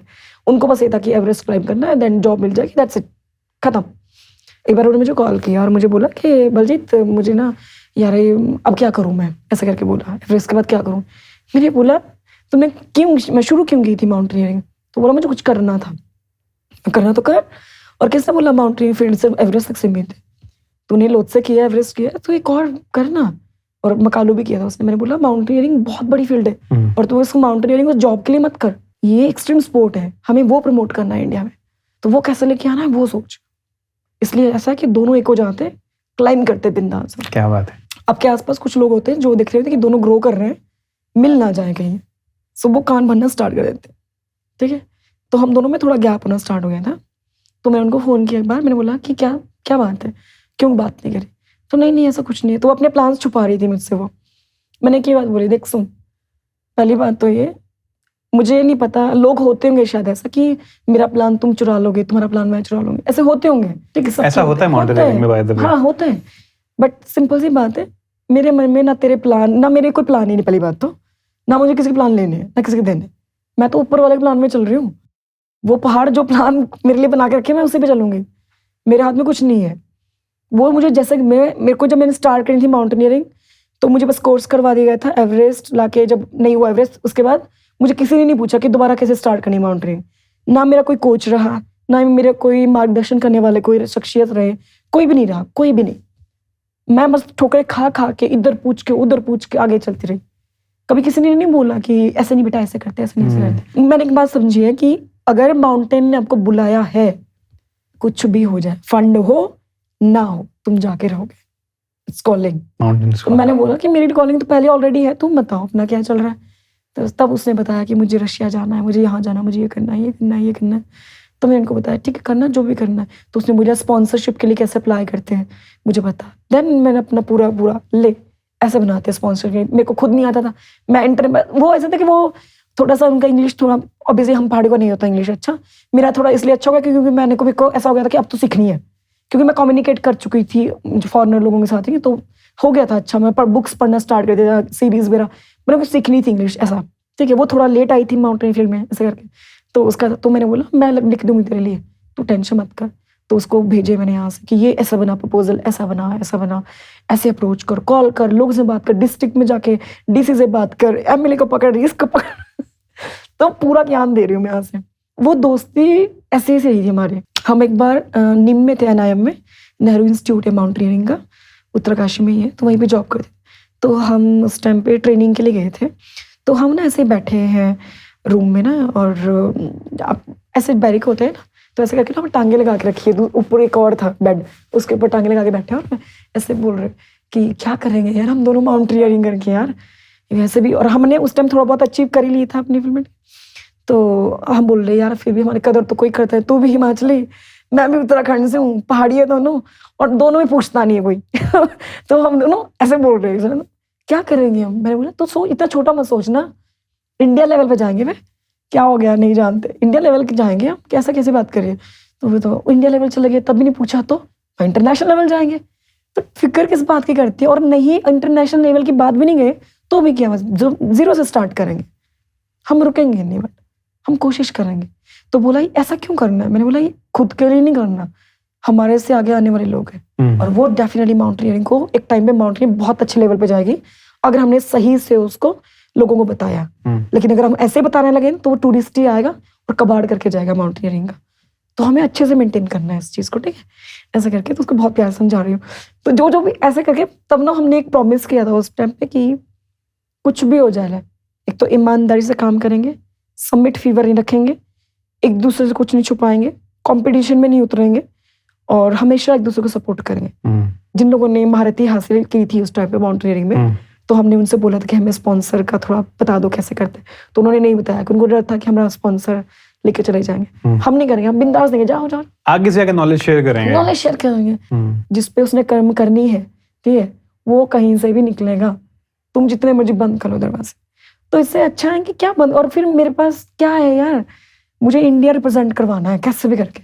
मैं चाहती हूँ इंडियन से अच्छे अच्छे एथलीट निकले, तो मुझे इंडिया रिप्रेजेंट करवाना है। जब सविता कंसवाल की डेथ की न्यूज मिली आपको, आप कहाँ थे? काठमांडू। शायद उस दिन मैं कम से कम 2 किलो चीनी खा गई थी। 2 किलो चीनी? इतना ज़्यादा स्ट्रेस आउट हो गई थी मैं, और मैं मीठा बहुत खाती हूँ स्ट्रेस में आके, बहुत ज़्यादा। एंड उसके कुछ दिन पहले ही हमारी मतलब ऐसी बात हुई थी कि ऑल द बेस्ट बोला था उसने मुझे एक्सपीडिशन के लिए। मैं विदाउट ऑक्सीजन करके आई थी उस टाइम पे। कौन सा? मनासलू। अच्छा। 2022 4 अक्टूबर कि 2 अक्टूबर समथिंग, 4 अक्टूबर से। एंड क्या हुआ कि मेरे को कॉल आया एक लड़की का, हमारी कॉमन फ्रेंड है दोनों की ना, उससे बोला कि बलजीत तू कहाँ पर है। मैं कहा मैं लॉबी में बैठी हूँ। उससे बोला रूम में जा, आराम से बैठ, पानी ले लिया हाथ में। मैंने बोला फिर तो और घबराहट होगी ना, कोई ऐसे आगे एकदम से बोल दे। मैंने बोला तो बोलना, मुझे बोलना ऐसे, मैं जा रही हूँ अंदर ऐसे करके। मैं गई और उसने बोला कि ऐसा सुनने में आ रहा है, कंफर्म नहीं हुआ है। ज़मीन खिसक गई पाँव के नीचे से। मुझे ऐसा लगा कि एक तो मेरी छोटी बहन गए थे, अब ये भी गई, राइट। और अभी इसको सक्सेस मिली थी, अभी इसके पेरेंट्स सोच रहे थे कि वो सेटल, क्योंकि वो ना बहनें 3, ठीक है, तो अभी लड़का भी नहीं है, तो सारी रिस्पॉन्सिबिलिटी उसके पास थी, क्योंकि वही आगे आई थी अपने घर से। कोई ना कोई होता है ना जो तोड़ने, गरीबी तोड़ने वाला, जंजीर तोड़ने वाला, वो थी। मेरे को एकदम हिट हो गया यार, इसके साथ ऐसा हो गया यार, कैसे रहेगी उसकी फैमिली, क्या करेगी उसकी फैमिली, कैसे रहेगी, क्या कर रहे होंगे वो लोग। भगवान से बहुत लड़ी मैं उस दिन ना, कि क्या किया तूने, ये अच्छा नहीं किया तूने, है ना, अच्छे लोगों के ऐसा नहीं करते, अच्छे लोगों के साथ। मतलब जो भी कन्वर्सेशन, मैं बहुत डांटा भगवान को। मैं पशुपतिनाथ टेम्पल चले गई, मैं लॉर्ड शिवा को भी बहुत ज़्यादा मानती हूँ, तो मैं चले गई वहाँ, बैठी रही घंटे भर, रोती रही कि क्या अब क्या करेंगे, है ना। और मुझे लगता कि ना आज भी ना उसको नहीं मिल पाया जो उसको मिलना चाहिए था। मुझे आज लगता है आज भी उसको वो अहदा नहीं मिल पाया जो मिलना चाहिए था। फर्स्ट इंडियन वुमेन जिसने एवरेस्ट एंड मकालू 14 दिन में क्लाइम किया, it's not a small thing. कितने सारे लोग हैं दुनिया में, कितनी सारी वीमेन्स हैं, उनमें से एक ही उठ के आई थी, और हम उसके बारे में नहीं जानते। तो और वो ख़त्म भी हो गया, वो ख़त्म हो गया, किसी ने उसके बारे में ज़्यादा बोला भी नहीं। मेरे को बहुत रोना भी आया उसकी जर्नी की, इतनी गरीबी से आना, है ना। वो बताते थे कि मैं कहीं कॉफ़ी शॉप पे वो बर्तन धोती थी, कॉफ़ी सर्व करती थी, है ना, तो वहाँ से निकलना, देन इतनी छोटी सी सक्सेस के बाद, मतलब सक्सेस तो बहुत बड़ी थी, लेकिन थोड़े टाइम के लिए वो सक्सेस है ना, देन गायब हो जाना, दुनिया से ही चले जाना। तो फिर बहुत दुख हुआ मुझे उसका, कि आई थिंक वो जिंदा होते आज तो हम तोड़ फोड़ कर रहे थे। मतलब बहुत अच्छी लड़की रही हो, बहुत ज़्यादा। तेंजिन नोर्गे अवार्ड मिला उनको? अरे बहुत उसके लिए बहुत भागे हम सब। Someone told me कि आपने भी अपना सेक्रीफाइस किया उसके लिए कुछ? छोड़ दीजिए, कुछ सेक्रीफाइस नहीं किया। She deserve more than me. और पहली बात तो मैं कोई ऐसे, मेरे को ऐसा नहीं, मेरे को वो नहीं थी, भूख नहीं है मेरे को अवार्ड चाहिए चाहिए चाहिए चाहिए, नहीं। मेरे को ऐसा था कि इसको चाहिए इस टाइम, इसकी फैमिली को जरूरत है इस टाइम पे, वही कमाने वाली थी। अगर मेरा, क्योंकि उस टाइम पे मेरे को भी बोला था तेंजिंग नोर्गे अवार्ड भरने के लिए, मैंने फिलअप किया था। तो मेरे अपने पे एफर्ट नहीं मारे, मैंने बोला कि ठीक है होगा, ठीक है, नहीं होगा तो भी ठीक है। तो मुझे किसी ने बोला कि आपको सिफारिश करनी पड़ेगी अपने लिए, तो मैंने बोला मैं तो करूँगी नहीं। अगर मेरी इतनी सारी अचीवमेंट भी नहीं बोल पा रही मेरे बारे में कि मैंने ये काम किया है और मैं इस अवार्ड के लायक हुई, मैंने कुछ किया ही नहीं फिर। तो आफ्टर डेथ बहुत मुश्किल होता है अवार्ड मिलना। तो हमने जहाँ से हमने कोशिश की, इंस्टीट्यूट से हमने हेल्प लेना शुरू किया, उन्होंने भी बहुत हेल्प की उनकी। तो जहाँ से भी हमें हो सका हमने बोला प्लीज़ ये अवार्ड ज़रूर है उसकी, भाड़ में जाए, मुझे चाहे मिले पूरी ज़िंदगी ना मिला अवार्ड, मुझे चाहिए ही नहीं अवार्ड, तुम खुश रहो, लेकिन ये अवार्ड मेरे को चाहिए। और जिस दिन उनको अवार्ड मिलना था, मैं लद्दाख में थी और मैं क्लाइंब कर रही थी विंटर में। स्टोरी डाली थी अपने इंस्टाग्राम एंड मुझे ना भूल गया डेट, मुझे पता था कि अवार्ड मिलेगा इस मंथ में, मैं डेट भूल गई। और मैं सोई भी थी रात को, एंड सुबह सबमिट करके आई थी मैं उस रात ना, और सुबह की बात हो गई 3 या 4 बजे के बाद। वो ना कभी मेरे सपने में नहीं आई, इवन कभी अपने परिवार के भी सपने में नहीं आई। तो उस दिन रात को वो सुबह के 3 के बजे आसपास मुझे सपना आया, और उसमें वो बहुत स्माइलिंग कर रही है और बहुत ही ज़्यादा सुंदर, बहुत ज़्यादा ब्राइट है। तो मैं उसको, वो इतनी सुंदर कैसे हुई तूने कौन सा पाउडर लगा दिया, हमें बता दे, ऐसे करके चिढ़ा, जैसे दोस्त वाला, तो बोल क्यों नहीं रही थी। उसने सिर्फ स्माइल किया, हग किया और धीरे धीरे चले गई। अच्छा। शिव मैंने उस दिन सिर्फ 2-3 लोगों को बताया था ये बात कि ऐसा हुआ मेरे साथ। मुझे समझ नहीं आया, मैंने बोला आज सभी क्यों आए थे मेरे सपने में, इवन मेरे टेंट में बैठे, हमारे पास सिग्नल थे नहीं, तो मैंने उनको बताया यार ऐसा हुआ आज मेरे साथ। तो बोला अच्छा ये तो बड़ा स्ट्रेंज है बलजीत, भी पता नहीं शायद उसकी ख्वाहिश होगी, क्या पता है क्लाइंब करने की, ऐसा जो भी है वटएवर। तो मैंने इग्नोर कर दिया, बस चले गए।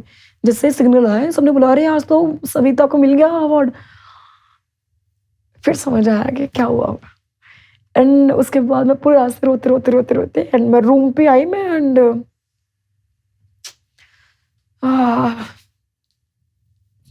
मैं तो गूज़बम्स आ गए थे भी। पता नहीं, बट जिस दिन उसको अवार्ड मिला ना, मुझे लगा कि मुझे अवार्ड मिला है। और वो मुझे हमेशा बोलते थे कि तेरे से पहले अवार्ड मिलेगा मुझे, इसलिए मेरी जिद थी कि मेरे को चाहिए नहीं अवार्ड, इससे पहले मुझे चाहिए नहीं अवार्ड, अब मुझे उसी को दिलाना है। सो मैं नहीं भुला सकते मोमेंट। मैंने कुछ नहीं किया, मेरे बैग फटाफट से मैं सीधा अंदर गई कमरे में, दरवाज़ा बंद कर दिया और मैं खूब जोर से रोई और मैंने बोला कि जीत लिया भाई, दे दिया तेरा अवार्ड, जितना तेरे को चाहिए, तुझे बहुत मिल गया, तुझे लाइफ में तुझे मिल गया, तेरे को जो चाहिए था तेरे को दिला दिया, ऐसा बोला। मतलब ऐसी चीज़ें स्ट्रेंज है, बट मेरे को उस टाइम पे ऐसा था मेरे लिए।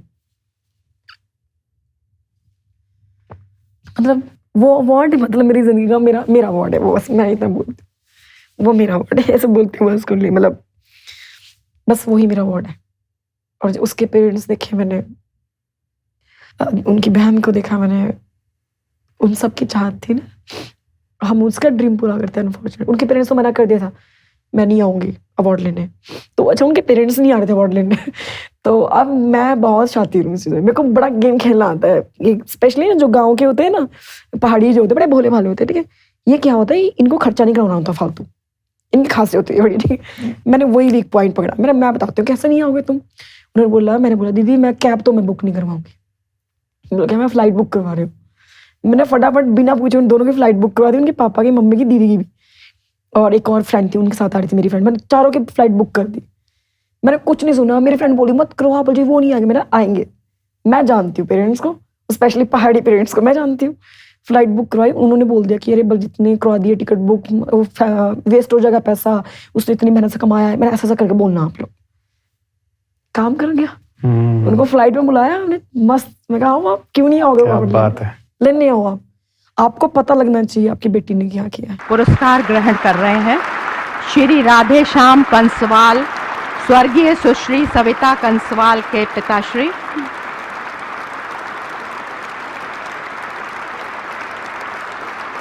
क्योंकि वहाँ के लोग उनको क्रिटिसाइज करते थे कि ये तो अपनी बेटी के पैसे खा रहे हैं, अपनी बेटी की कमाई खा रहे हैं, है ना। अच्छा। तो उनको बहुत सुनना पड़ता था। मैंने बोला इनके लिए तमाचा कुछ और नहीं होगा, आपको आना होगा, आपको पता लगना चाहिए आपकी बेटी ने क्या किया। आपकी बेटी बेशक इस दुनिया से गई है लेकिन एक परिवार जोड़ के गई है, और परिवार हम थे। उस टाइम हम कम से कम 50 से 60 लोग थे उनके साथ खड़े हुए, क्योंकि हमारा बहुत बड़ा ग्रुप था तो उस टाइम खड़े थे उनके साथ। तो वो दिन मेरा दिन था वाह। हाँ, पर मैं नहीं थी दिल्ली में उस टाइम, बट मेरे को खुशी थी कि मैं नहीं भी हूँ, कोई फर्क नहीं पड़ता, मेरी रूह वही थी। बस मेरी रूह वही है। उसको मिल गया, मेरे को यही चाहिए, मेरे को नहीं चाहिए कुछ और। बातें तो बहुत सारी है करने के लिए और मन कर रहा है कि बस करते रहो, ये भी पूछते रहो। वक्त हमें आज इतनी ही इजाजत देता है बिल्कुल बिल्कुल। और टुवर्ड्स द एंड बहुत सारे यूथ आपको अपना आइडल मानता है आज की डेट में, जिनको माउंटेनियरिंग में जाना है, उनको क्या आप एडवाइस देना चाहोगे? अगर आप माउंटेनियरिंग में आ रहे हो, देखो यार, नेम फेम के लिए मत आना। कैमरे पे डायरेक्ट बोल दो आप उनको सच में अगर आप माउंटेनियरिंग फील्ड में आ रहे हो तो नेम फेम के लिए मत आना। यहाँ पे बस प्यार करने के लिए आना और खुद को ढूंढने के लिए आना। मैं यकीन मानिए आप कभी रुक नहीं पाओगे, हमेशा पहाड़ बुलाते रहेंगे और आप बार बार आते रहोगे।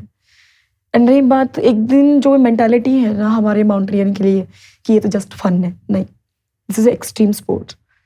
और उस एथलीट का बनने, उस पार्ट बनना, उस चीज का पार्ट बनना है एक्सट्रीम स्पोर्ट का, वही प्रमोट करना है। टूरिस्ट की तरह मत आना।